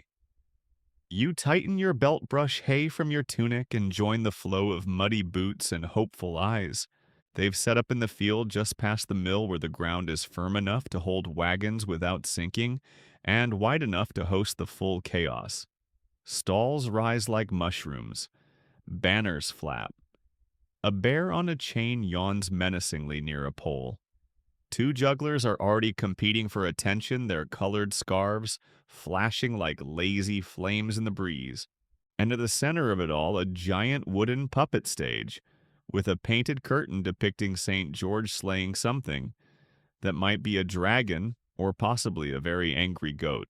You start with the food. Always start with the food. There's meat sizzling and fat spitting on open fires, goose pork. Suspicious cuts labeled as beast. You buy a skewer of something greasy and delicious, nodding along as the cook swears it was once a rabbit.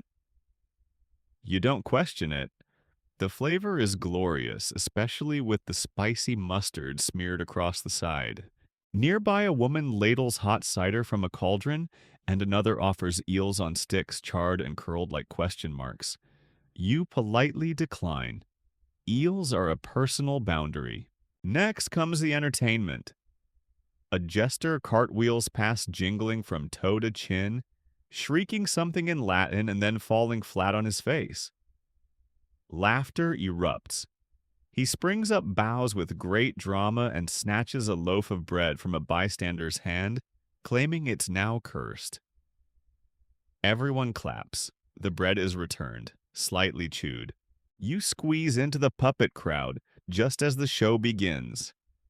The puppets flail. One of them bears a strong resemblance to your Reeve, and the villain's voice is suspiciously like the miller's. The plot is loose, possibly improvised. There's a love triangle, a sword fight, and a duck that refuses to die. The audience howls. Behind the crowd, a man offers palm readings for a penny. Another sells charms blessed by St. Dunstan's goat. You buy one, a little carved toad, just in case. It's supposed to protect against toothaches, hauntings, and bad dreams. You figure you'll wear it forever. Then you hear it music. Drums, flutes, and a battered lute that wheezes like it's had a long life. A group of dancers takes the green ribbons, flying feet stamping in wild, joyful sync. You recognize the steps, a blend of courtly pattern and pub brawl. You join in. Everyone does. The dust rises. People stomp and spin and trip. A man in a tunic too short tries to flip over a barrel. He almost succeeds. Someone claps for the effort. You catch yourself laughing harder than you have in weeks. Fair Day is not polite. It's not refined. But it's freedom. For once, you don't think about grain tallies or broken fences or that goat who still owes you respect.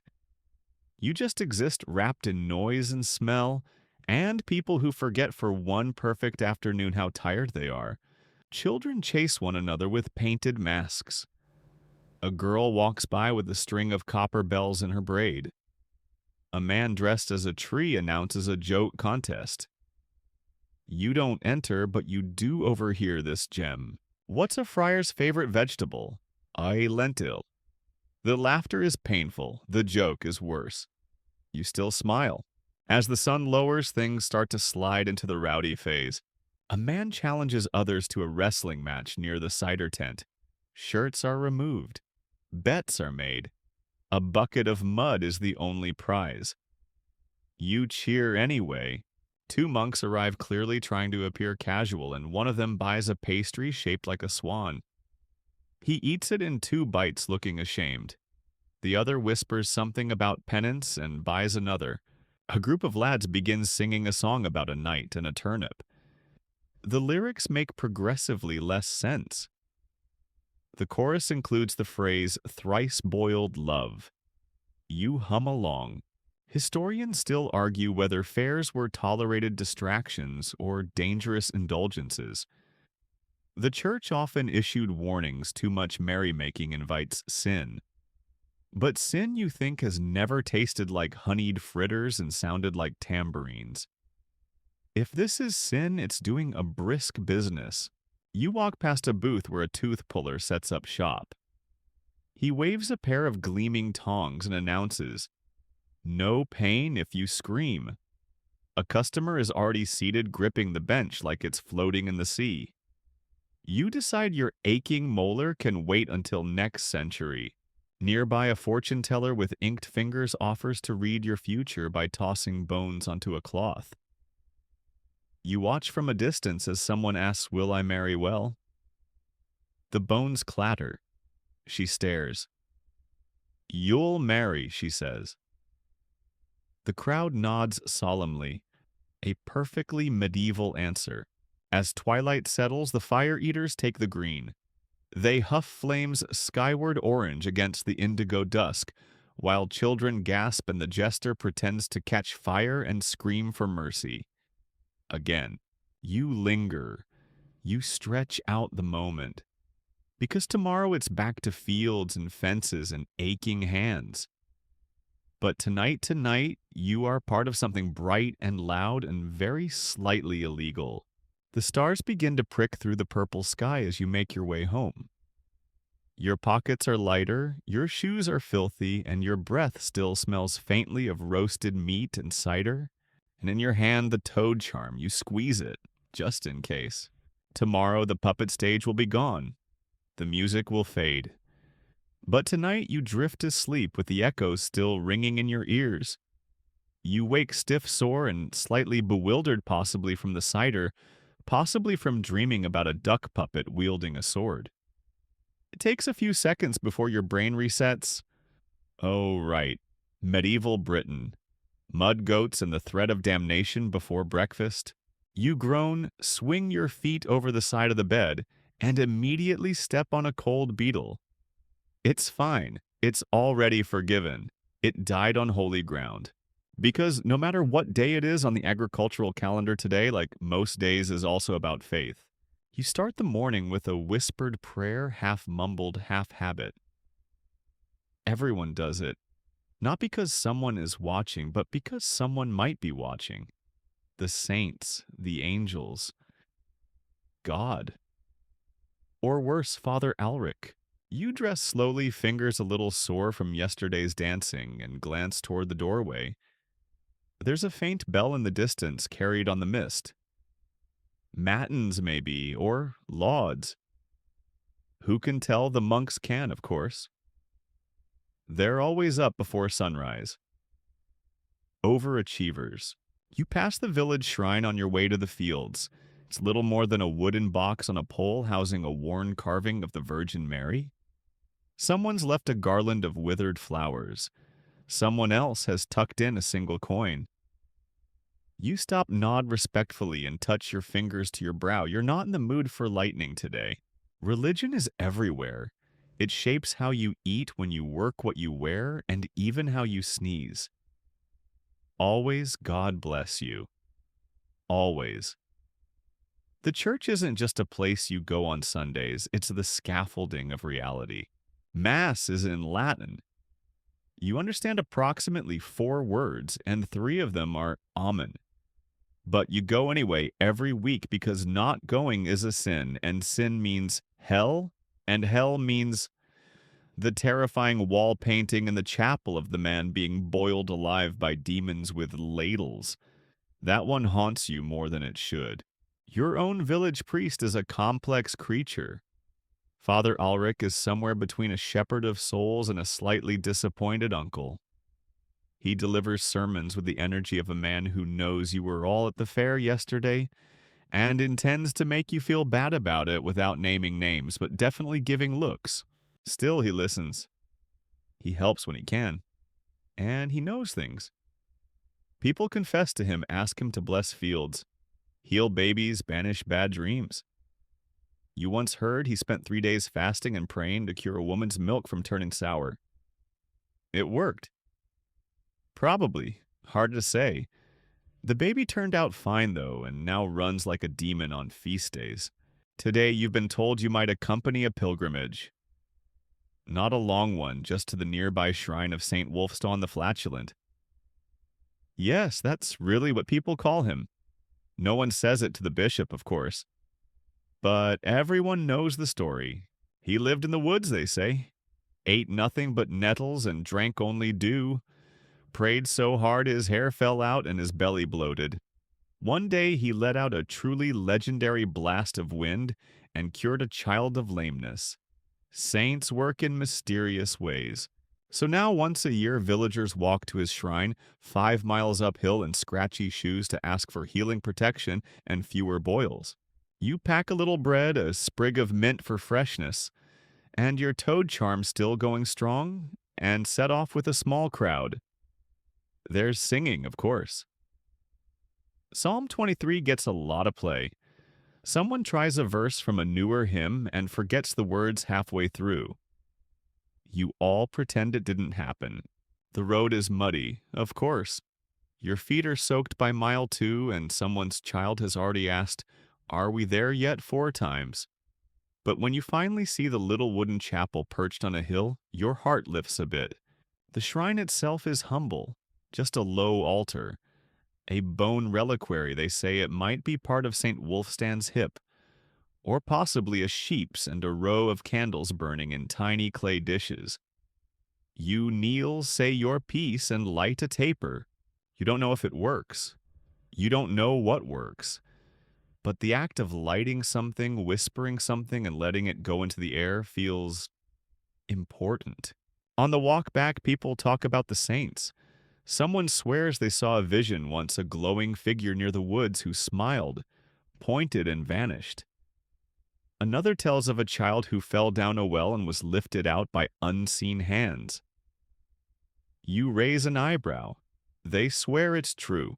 Miracles are rare, but hope that's daily.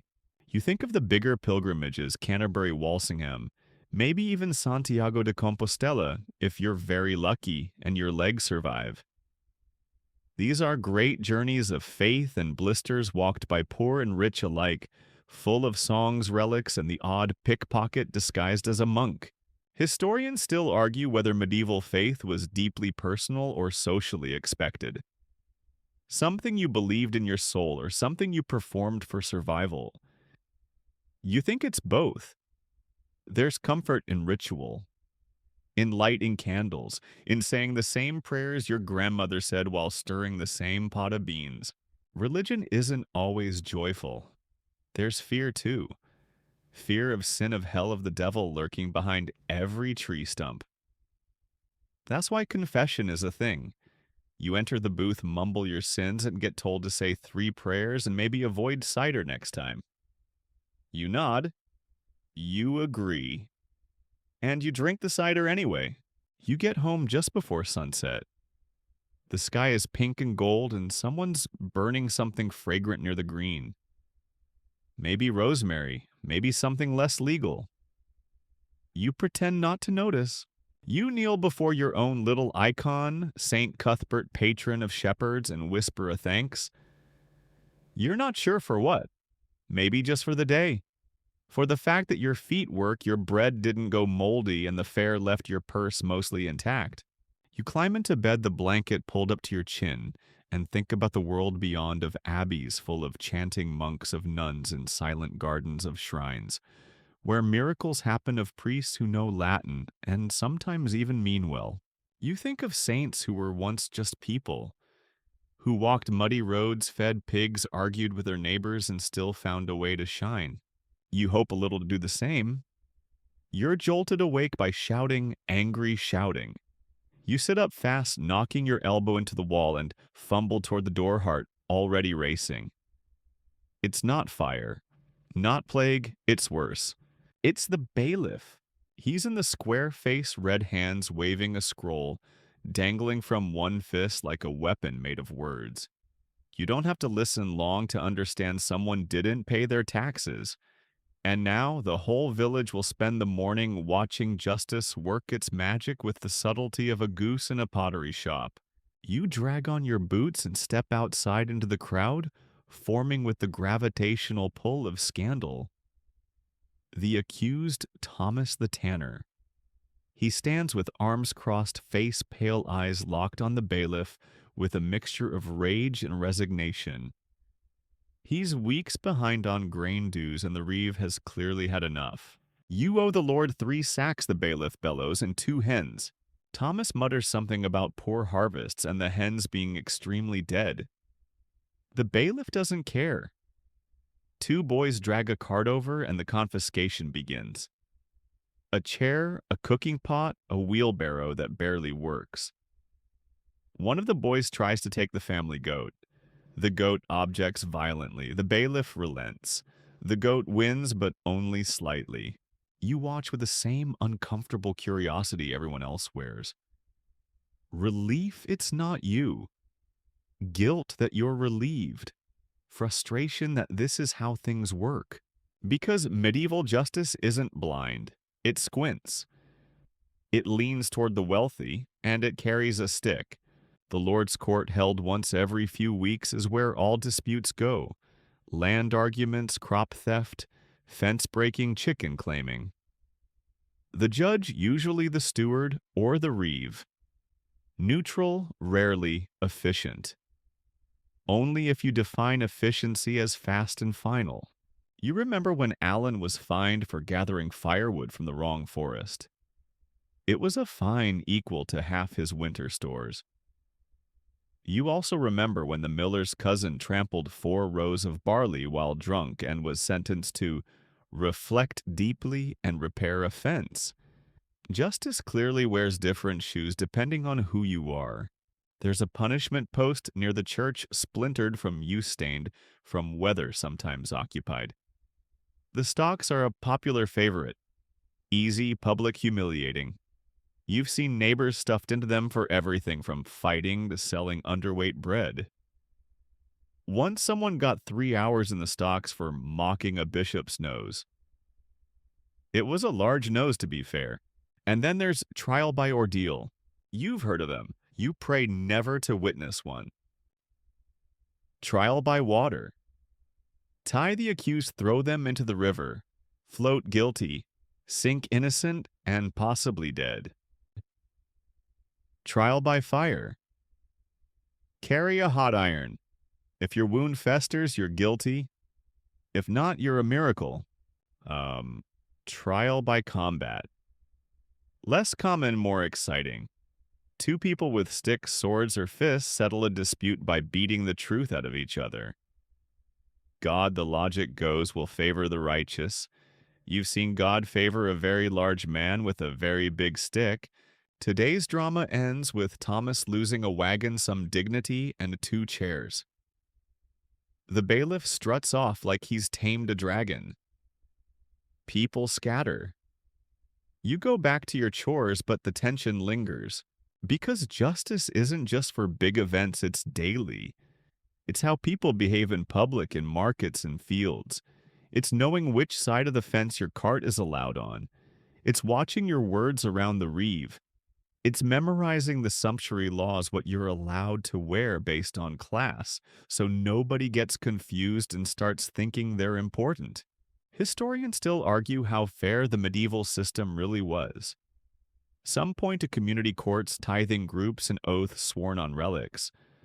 Others highlight the random cruelty, the bribery, the fact that knowing Latin gave you more legal power than being right. The truth, you think the law mostly works for people who have the coin to own scrolls. Even execution, thankfully rare, exists in your mental landscape, like a thunderstorm that never quite reaches. You know it happens. You've heard of hangings, of floggings, of someone who was branded for stealing a single loaf during a famine. The brand, they say, never truly faded. But punishment isn't just official. There's social justice, too. Gossip can ruin faster than stocks. A bad reputation spreads like fire in dry thatch. If someone's called Wart Nose or the Goat Whisperer, they probably earned it and won't escape it. Not even when they move to the next village. Still, in the cracks of this system, there's humanity. The widow who hides a loaf for Thomas's children. The priest who quietly forgives more than he condemns. The reeve who lets your son off with a warning and a hard stare. You've even seen the steward just once pay for a broken cartwheel out of his own purse. A moment of mercy so shocking it became a local legend by dinner time. At night, you sit by the fire and replay the day's spectacle. You think about justice, about fairness, about whether being poor means being bad or just being in the wrong place when the tax collector is hungry. You remember the puppet show from the fair, the one where the villain gets flattened by a falling duck. You like that ending. You wish real life were that simple. The sun is still yawning behind the hills when the bells begin tolling again. Not from your village church this time, but from a cloistered world just beyond the trees. You know that sound, it rolls out across the fields like a blanket of solemn rhythm. That's the abbey. And that means the monks are awake. They always are. You've passed the monastery many times. It sits beyond the river bend, encircled by a low stone wall, its slate roof glinting in the sun when it bothers to shine. The outer buildings are modest but tidy, clean, too clean, you always think, suspiciously clean, as if they know something about hygiene the rest of you don't. Today you're delivering eggs there. The Abbey buys in bulk. And when an order arrives sealed with red wax, you don't argue. You just gather your basket, mutter a prayer to St. Benedict, and begin the trudge. The outer gate creaks open at your knock, and you step into a realm both familiar and completely alien. The air smells of parchment and beeswax. A gentle hum of chanting seeps from the stone chapel. A monk in a brown habit nods at you, his tonsured head gleaming like a polished nut. You feel underdressed, overloud, and possibly sinful. This is monastic life, and it runs on an entirely different schedule. The monks follow the rule of St. Benedict, a code stricter than a tax collector's ledger. They rise before dawn. They pray 8 times a day. They eat in silence. They speak only when necessary. Which is why they're always whispering and why you're now painfully aware of how loud your footsteps are. You hand off the eggs and are granted permission to stay a while in honor, sort of. You follow your guide past a cloister, a square courtyard lined with stone columns and trimmed grass so precise it looks unnatural. A few monks walk in slow loop speeds and hand lips moving in rhythm. It's calming, also eerie, like walking through a human sundial. Inside the buildings are cool, dim, and echoing. The scriptorium smells like dust ink and intense concentration. Monks sit hunched at wooden desks, copying manuscripts by candlelight. Some are writing Latin verses. Others are illuminating pages with gold leaf and tiny blue dragons curled around capital letters. You glance at one page and see a very detailed picture of St. Peter battling what might be a fish with legs. You don't ask. Books are precious here.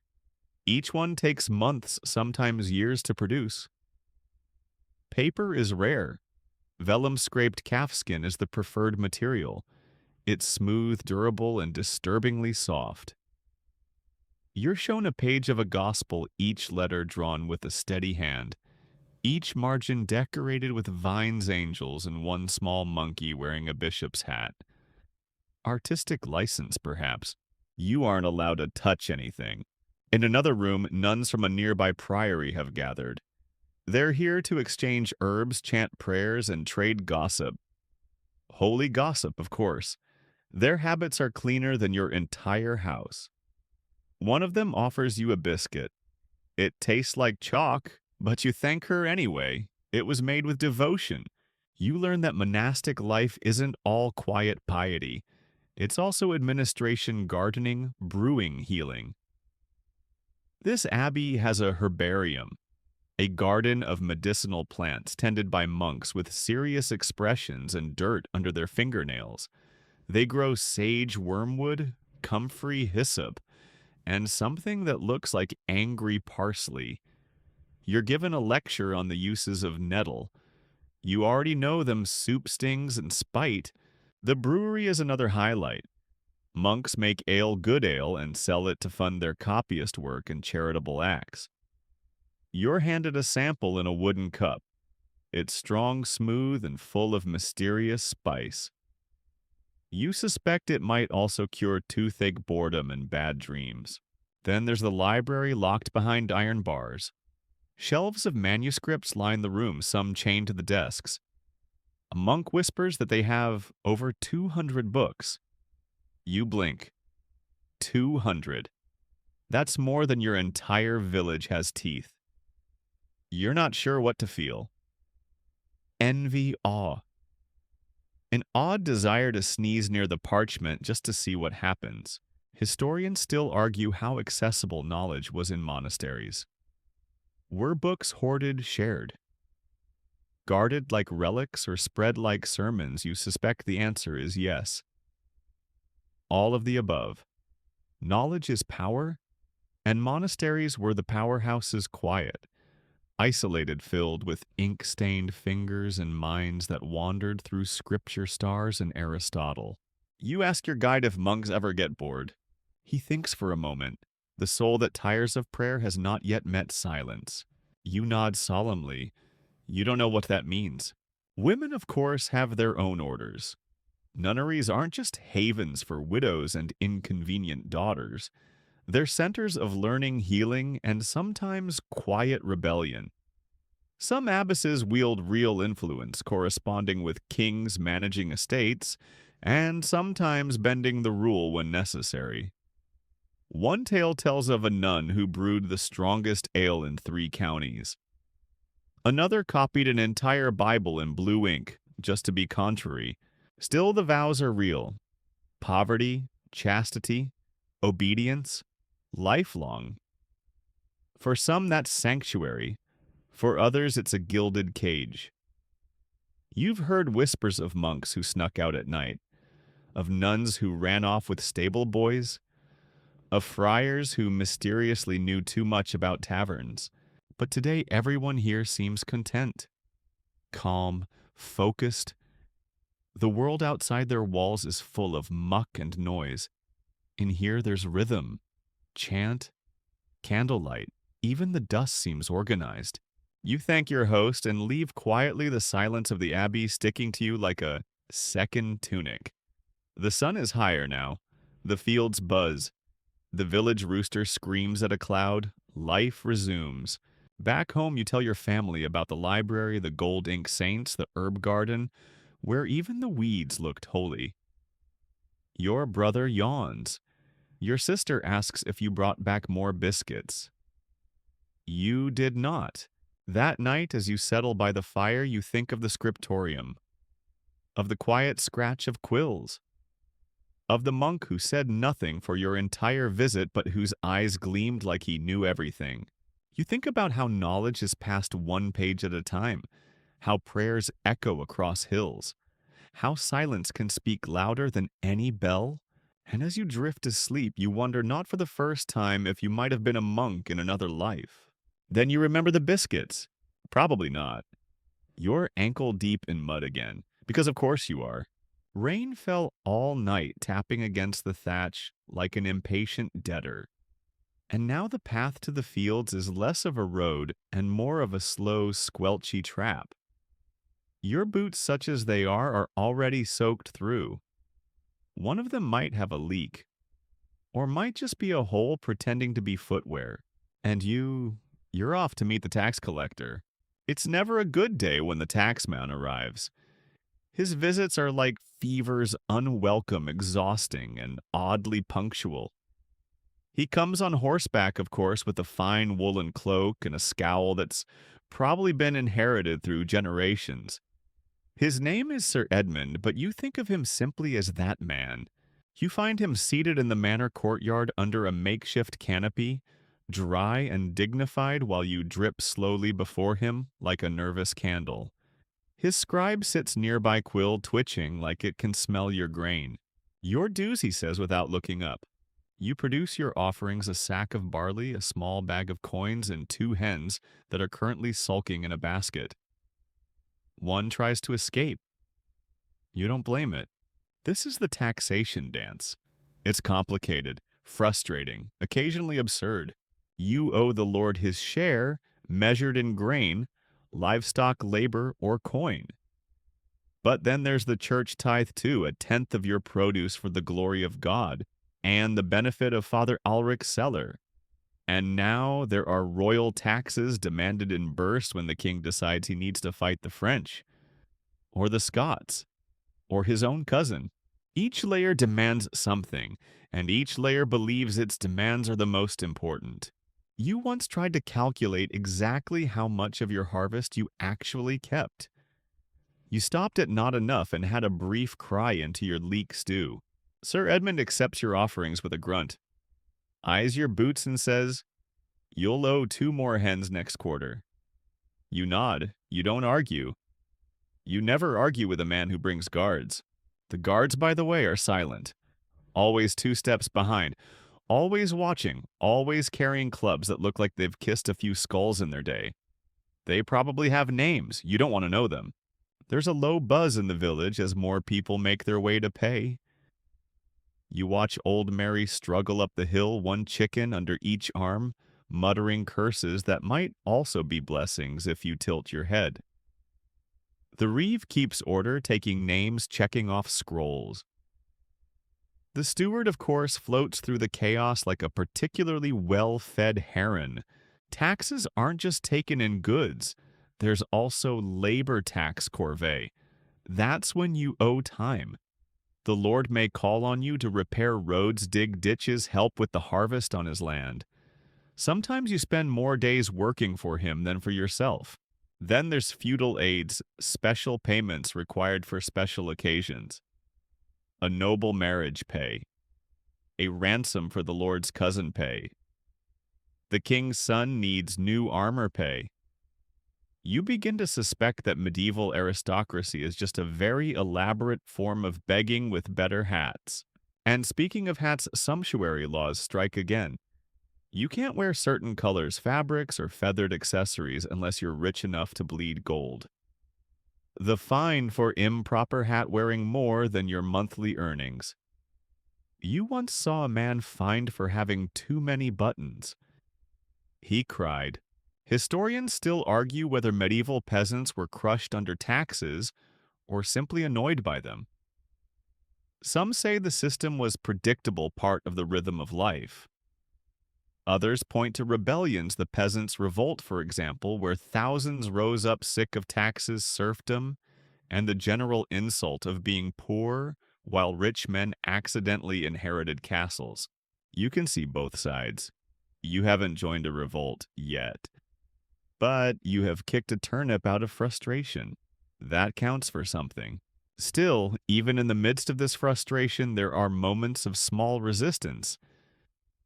People hide grain in false floors, smuggle chickens under cloaks, underreport livestock, and pray the inspector doesn't notice the suspiciously fat dog you've named sheep number 4. Even the church isn't immune to clever evasion. You know of one woman who bakes tithes into her loaves, literal coins hidden in the dough. If God wants them, she says he can chew through it himself. As the day wears on, the tax caravan finally rolls off sacks loaded, scrolls sealed, and Sir Edmund's horse leaving slightly less mud behind than it arrived with. The village exhales soft, bitter, tired. You return home with empty baskets, aching arms, and a head full of quiet rage. But the fire is still warm. The stew is ready. Your neighbor has brought over a scrap of cheese and a slightly drunk smile. We should all charge them sometime, he mutters, for staring. You laugh. You shouldn't, but you do. And later, as you lie on your straw mattress, you think about the weight of the world, the layers of demand, the toll of survival, the cost of being born into a system built to keep you where you are. But then you also think about the things they can't tax.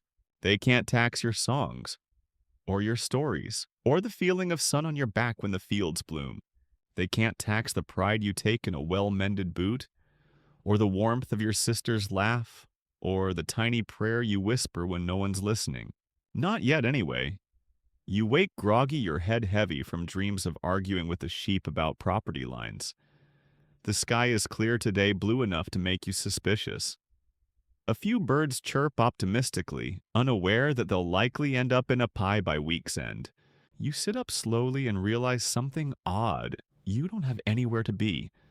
No summons from the manor, no taxmen lurking, no plows to pull, no goats escaping, no tithes to tally.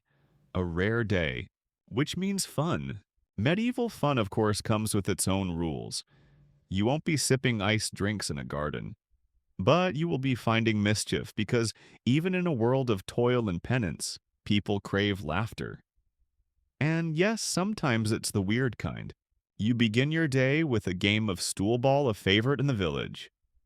It's vaguely like cricket, but with more injuries and less understanding of the rules. One person throws a ball.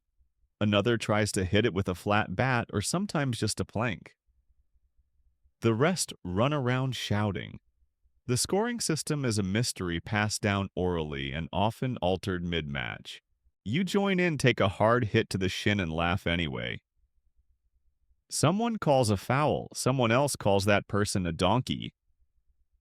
The village priest referees and pretends not to hear the insults. Children cheer wildly, chasing the ball until it rolls into the pig pen. The pigs are unimpressed. Afterward, everyone flops onto the grass, red-faced and breathless. Someone shares cider. Someone else starts whittling a stick into what might eventually be a whistle or a very splintery spoon. And then comes the storytelling, an impromptu performance by your neighbor Hugh, who insists he once saw a fish that sang psalms in Latin. He swears it happened near Canterbury. You could hear it just before dawn, he says, but only if you were fasting and upside down. The audience nods like this is perfectly reasonable. You offer your own story, a thrilling and possibly untrue account of a knight who fell in love with the tree and was cursed to grow bark on his elbows. Someone throws a crust of bread at you in approval. You bow. Then comes dancing with a traveling fiddler who's set up by the well. He plays a tune so fast it sounds like bees fighting a storm. People gather clap stomp. You grab the nearest hand and leap into the line. The steps are half remembered, the rhythm wobbly, and someone's shoe flies off. Perfection. By midday, someone suggests a drinking contest. You hesitate, then agree. Cups are filled thick ale with a bite strong enough to make you blink. The rules are simple: drink, then do something difficult. Juggle stones. Balance on one foot. Recite a saint's genealogy backward. You lose in round 3 when your attempt at somersaulting ends in an undignified sprawl. Everyone applauds. You're declared most entertaining failure, a title you accept with pride and one grass-stained knee. Later, you head to the river for a quick wash part, necessity part, excuse to splash your friends.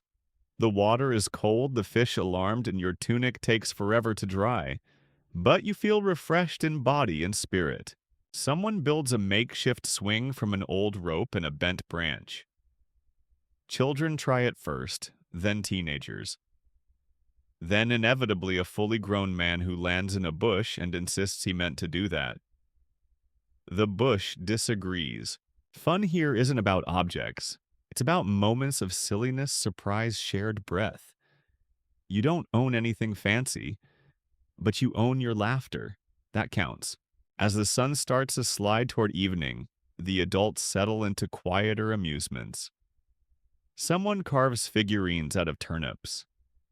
Someone else teaches a child how to play knucklebones, a game involving animal bones, flicked into the air and caught with practiced ease. You remember playing it as a child. You also remember accidentally flicking one into a priest's wine cup. You were not forgiven swiftly. Then comes the miracle play. Performed on a wooden wagon with squeaky wheels, it tells the story of Saint Agatha, who lost her hands, found her faith, and miraculously reattached both by hugging a relic. The acting is enthusiastic. Costumes include bed sheets, sheep's wool, and one helmet made from an upturned bucket. The crowd is captivated. Gasps, cheers, laughter. And at the end, a collection bowl passed around with hopeful clinks. Historians still debate whether medieval people had real leisure. You'd say yes, not much, not often, but enough. And more than that, they knew how to make it matter. When you only get a few chances to unwind, you use them. You think of festivals. May Day, when the village turns to flowers and someone becomes the Green Man. Or midsummer, when fires are lit and people leap over them while shouting wildly optimistic wishes. You remember once seeing a mummers troupe pass through performing riddles and dances, pretending to resurrect St. George with a sausage. You laughed until your ribs hurt. Even courtship has its fun, sly glances, playful songs, competitive cheese sharing. You once heard a girl sing a song that began, "My love is like a boiling stew, warm but slightly threatening." She married the baker, As night falls, the fire is lit in the village green. There's music again soft, now lilting. People gather close shoulder to shoulder. Someone sings a lullaby. A few children nod off heads in laps. You roast an apple on a stick and share it with the person beside you. You don't even know their name. It doesn't matter. This day in its muddy, silly, aching glory has filled something in you. And when you finally stumble home, limbs sore, face smudged, heart light, you know that fun here is real. It's not polished or predictable, but it's yours, and it's enough. Just before you fall asleep, you whisper, "I was the most entertaining failure." And you smile. The sky is low today, heavy gray and pressing down like a wet blanket that someone forgot to wring out. You step outside and feel the chill in your bones, not a polite kind of cold, but the deep, damp kind that creeps behind your ears and nestles in your spine. It's late autumn and the earth has turned sour. The crops are mostly in what didn't rot or get eaten by deer or crushed by hail.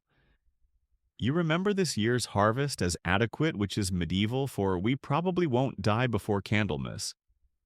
You've stored barley in sacks, onions in braids, apples in a pit so deep you sometimes dream about falling in. But even now, nothing feels stable. The weather is unpredictable. One day a warm breeze, the next frost so hard it splits the buckets. You've seen hailstones as big as your thumb. Once a thunderclap hit the church bell and cracked it right down the middle. That was a year you remember. 3 cows struck by lightning, a goat born with one eye, a beetroot that screamed. Well, it whistled, but still, everyone's on edge. The seasons here aren't just a backdrop, they rule everything. Summer means work. Winter means fear. Spring is mud and hope. Autumn is dread and accounting. You count your stores. Count your chickens. Count how many days you can go without cheese if necessary. And when the weather turns, so do the superstitions. You overhear your neighbor muttering that the east wind brings fever. Another swears by tying garlic to the barn door to keep the rot spirits out. Someone else claims you must burn nettles on All Souls' Day to protect your marrow. You did that last year, you still got a limp. You pass a cunning woman in the village green Agnes, wearing more shawls than seem necessary and muttering into a pouch of herbs. She offers you a charm made from ash wood and a dead spider. Keeps the frost from finding your blood, she says. You nod politely. You take the charm, you put it in your pocket. You don't believe it, of course. Probably, but then again, why tempt fate? Historians still debate how deeply medieval people clung to superstition versus structured theology. The lines blur. You might pray to St. Cuthbert for your joints, then bury a pigeon's foot under your threshold just in case. It's not about contradiction, it's about coverage. There are omens too. Crows flying west mean a bad winter. A red moon means wolves. A dog howling at midnight might mean death. Or a fox. Or a very judgmental owl. You don't take chances. You whisper a blessing under your breath and spit into the fire. Just once. For safety. You recall that year the river flooded late, washed away the lower field and half of old Brenna's house. She claimed it was punishment for not observing Lent properly. The priest blamed sin. You blamed rain. The rain didn't care. The church, of course, tries to steer the narrative. Drought pray harder. Plague fast and flagellate. Comet repent. Solar eclipse absolutely repent and maybe build a new chapel just to be safe. You remember an eclipse once. The sky darkened midday. The chickens went quiet. The pigs shrieked. Someone fainted. The priest called it a holy reminder. You called it deeply unsettling. The sun isn't supposed to leave. Ever. But it's not just the weather. It's the cycle of the year that wraps around your days like ivy. Each month carries its own weight. January. frost and silence. February, hungry bellies and thawing roads. March, lambs and mud. So much mud. April, false hope and early rain. May, festivals and planting. June, sweat and blisters. July, storms and weeding. August, blinking into the sun. September, gathering, always gathering. October, the great panic before the frost. November, smoke in the air and prayers in the dark. December, the long night. You feel the calendar, not in dates, but in aches and smells and how long it takes for your breath to fog. You begin to hear howling more at night now. Wolves, maybe. Wind. Probably. Spirits could be. You keep your door barred, your candle lit, and your dagger within reach, just in case. People tell stories during these nights. Around the fire under blankets, hands wrapped around warm mugs. Tales of green children who emerged from a hole in the earth. Of a man who turned into a tree. Of a woman who married a frost spirit and melted one spring without warning. These stories aren't warnings, they're explanations. Because sometimes there is no explanation, only weather and worry. You visit the church, light a candle, whisper a plea for health, for warmth, for a season that doesn't steal someone. Father Alric nods as if he hears all the same whispers you do.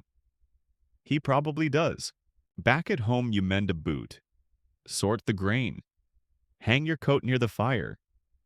It's stiff with cold. You check the walls for cracks. Add a fresh layer of straw to the bedding. Listen for mice. Listen for other things. And then as you settle for the night, you catch a glimpse of something outside.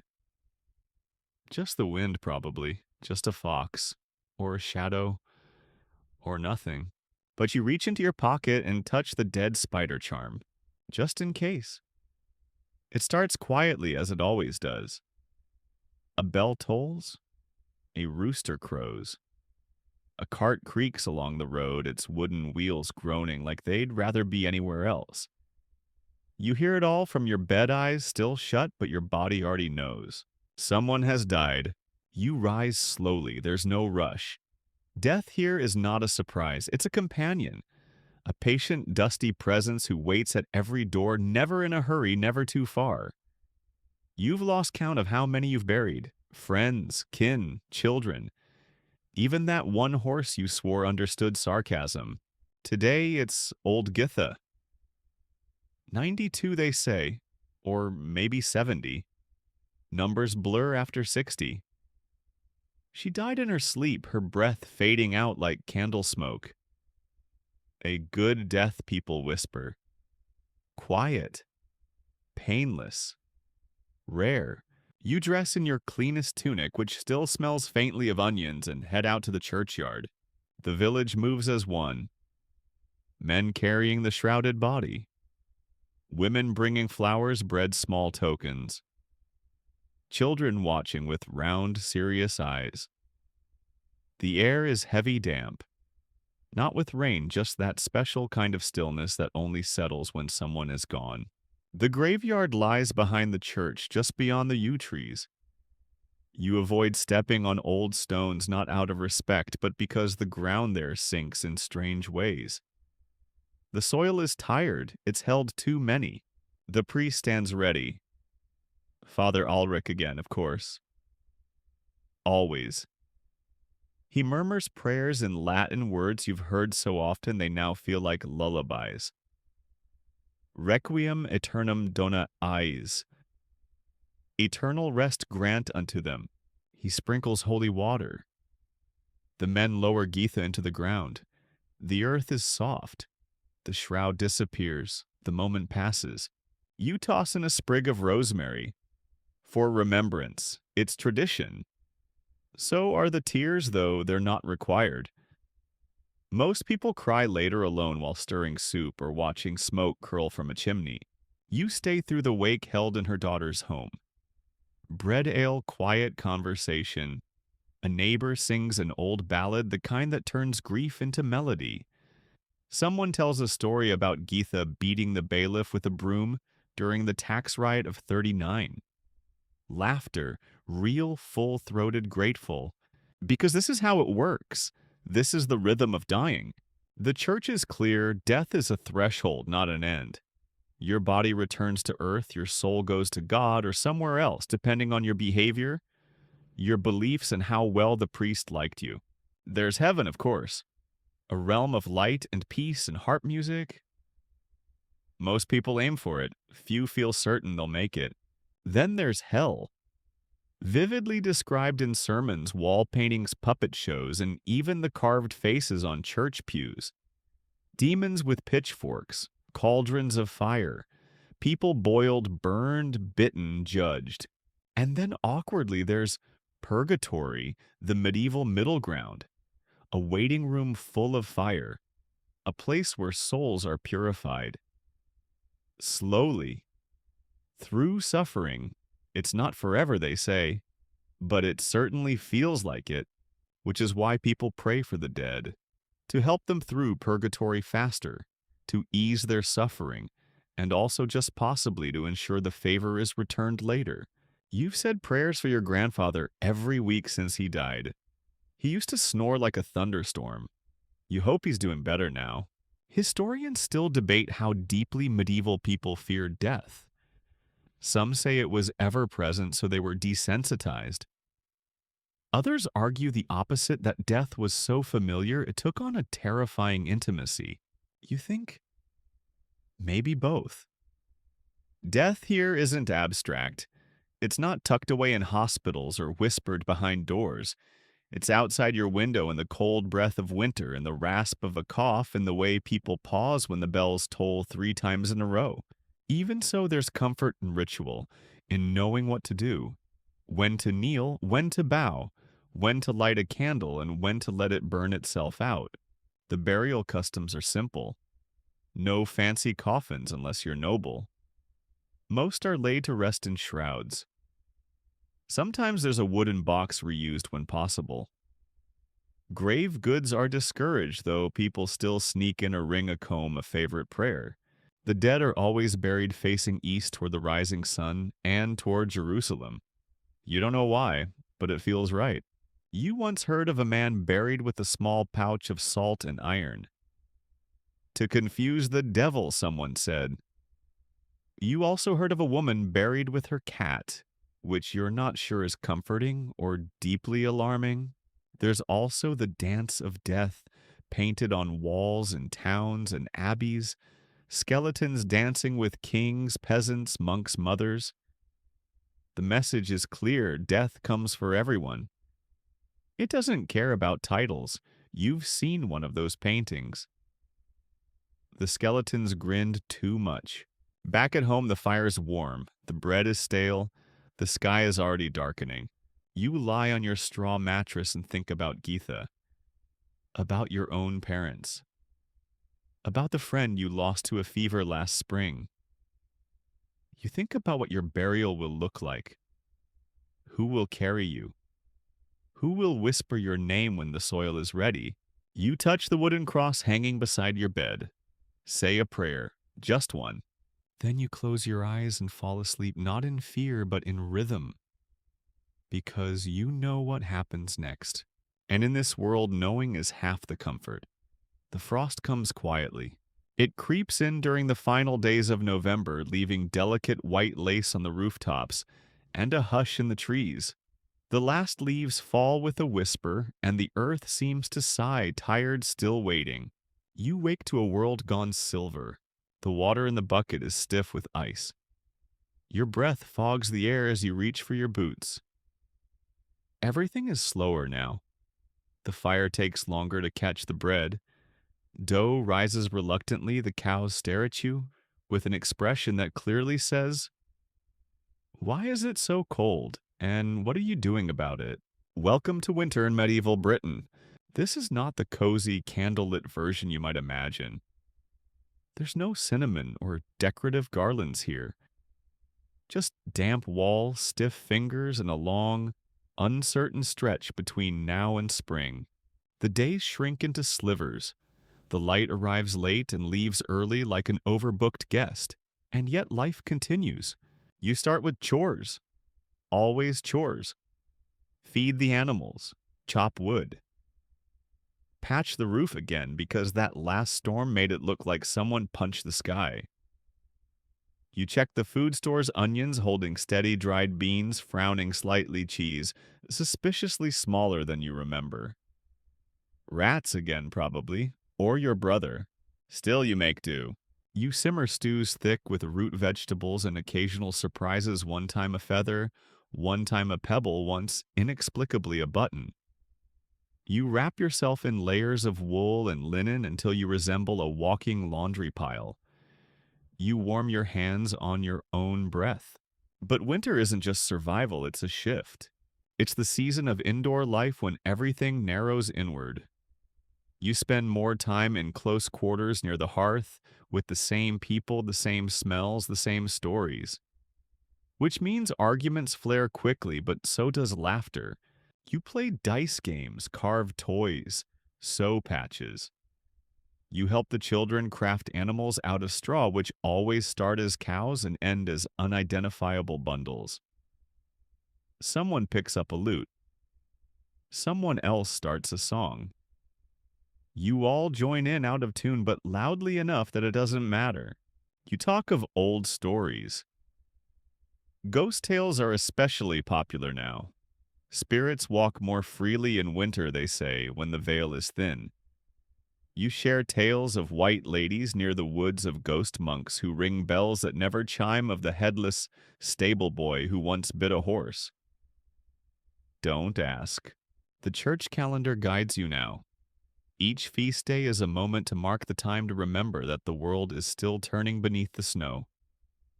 St. Lucy's Day brings candles. St. Thomas's Day is for charity. And then Christmas. Not the lavish spectacle of modern times, but still Yuletide matters. You bring in greenery, holly, ivy, mistletoe, symbols of survival. You light fires, you feast if you can. You drink something warm and spicy that might be wine or might be regret. There are 12 days of celebration, singing, masking, a little harmless misrule. Once a boy from your village was crowned Lord of Misrule, wearing a turnip on his head and declaring that chickens could vote. The chickens declined. Historians still argue how joyful these festivals were. Was it deep celebration or a desperate pushback against the dark? You think maybe both. You've seen laughter in the shadow of grief. That's the real miracle. And always the cold continues. The snow finally comes soft at first, then thick. You walk through it in slow steps, watching your footprints vanish behind you. The world is quiet. Not peaceful exactly, just muffled, like it's sleeping with one eye open. You check on your neighbor, old Bartram, who hasn't been seen in 2 days. He's fine, drunk cold, wrapped in 3 cloaks and arguing with a goose. You leave him some bread. You dream more now. Strange dreams. Long corridors, glowing saints' teeth falling out and turning into seeds. You wake unsure if it's still night. You think about the year behind you, how much you endured, how much you lost, how much you managed to hold together with twine spit and sheer stubbornness. And then one morning a bird sings. Just one note, just once. But it's enough. Enough to remind you that the wheel of the year turns always. That spring will come late and muddy, but it will come. That the world, for all its cruelty, still offers breadcrumbs of hope. You wrap your cloak tighter. Step outside. The snow crunches. Your breath drifts. You walk to the woods to collect kindling. You carry a small charm in your pocket, an old scrap of ash wood. You don't believe in it exactly, but you do not believe either. Wherever you are now in this deep season of slowness and soot and soup, you're still here. Still walking. Still warming your hands by a fire that someone somewhere always keeps burning. And now, as the fire fades to embers and the frost settles soft on the thatch, you can finally let go of the weight of the day. The fields are quiet. The sky stretched in velvet stillness. watches without judgment. You've walked through 1,000 years tonight, mud and miracles, taxes and turnip saints and superstitions. You've felt the cold press of stone walls and the warm hush of shared laughter. And all of it every bit was ordinary once. Just life. Hard, weird, sacred, grubby life. So breathe deeply now. Let your breath slow. The past with all its noise and grime and beauty is not gone. It lingers in language and traditions in the soil beneath your feet. It lives in the quiet acts of endurance in the stories passed by firelight in the song that slips from your lips when no one else is listening. Tonight, you don't need to understand every detail. You only need to rest. Let the weight of woolen cloaks, the smell of wood smoke, and the gentle ache of a life well worked settle in your mind like snowfall. Let the ghosts of the past keep watch a little while longer. You've earned your rest. I'll be here with another story for you tomorrow night.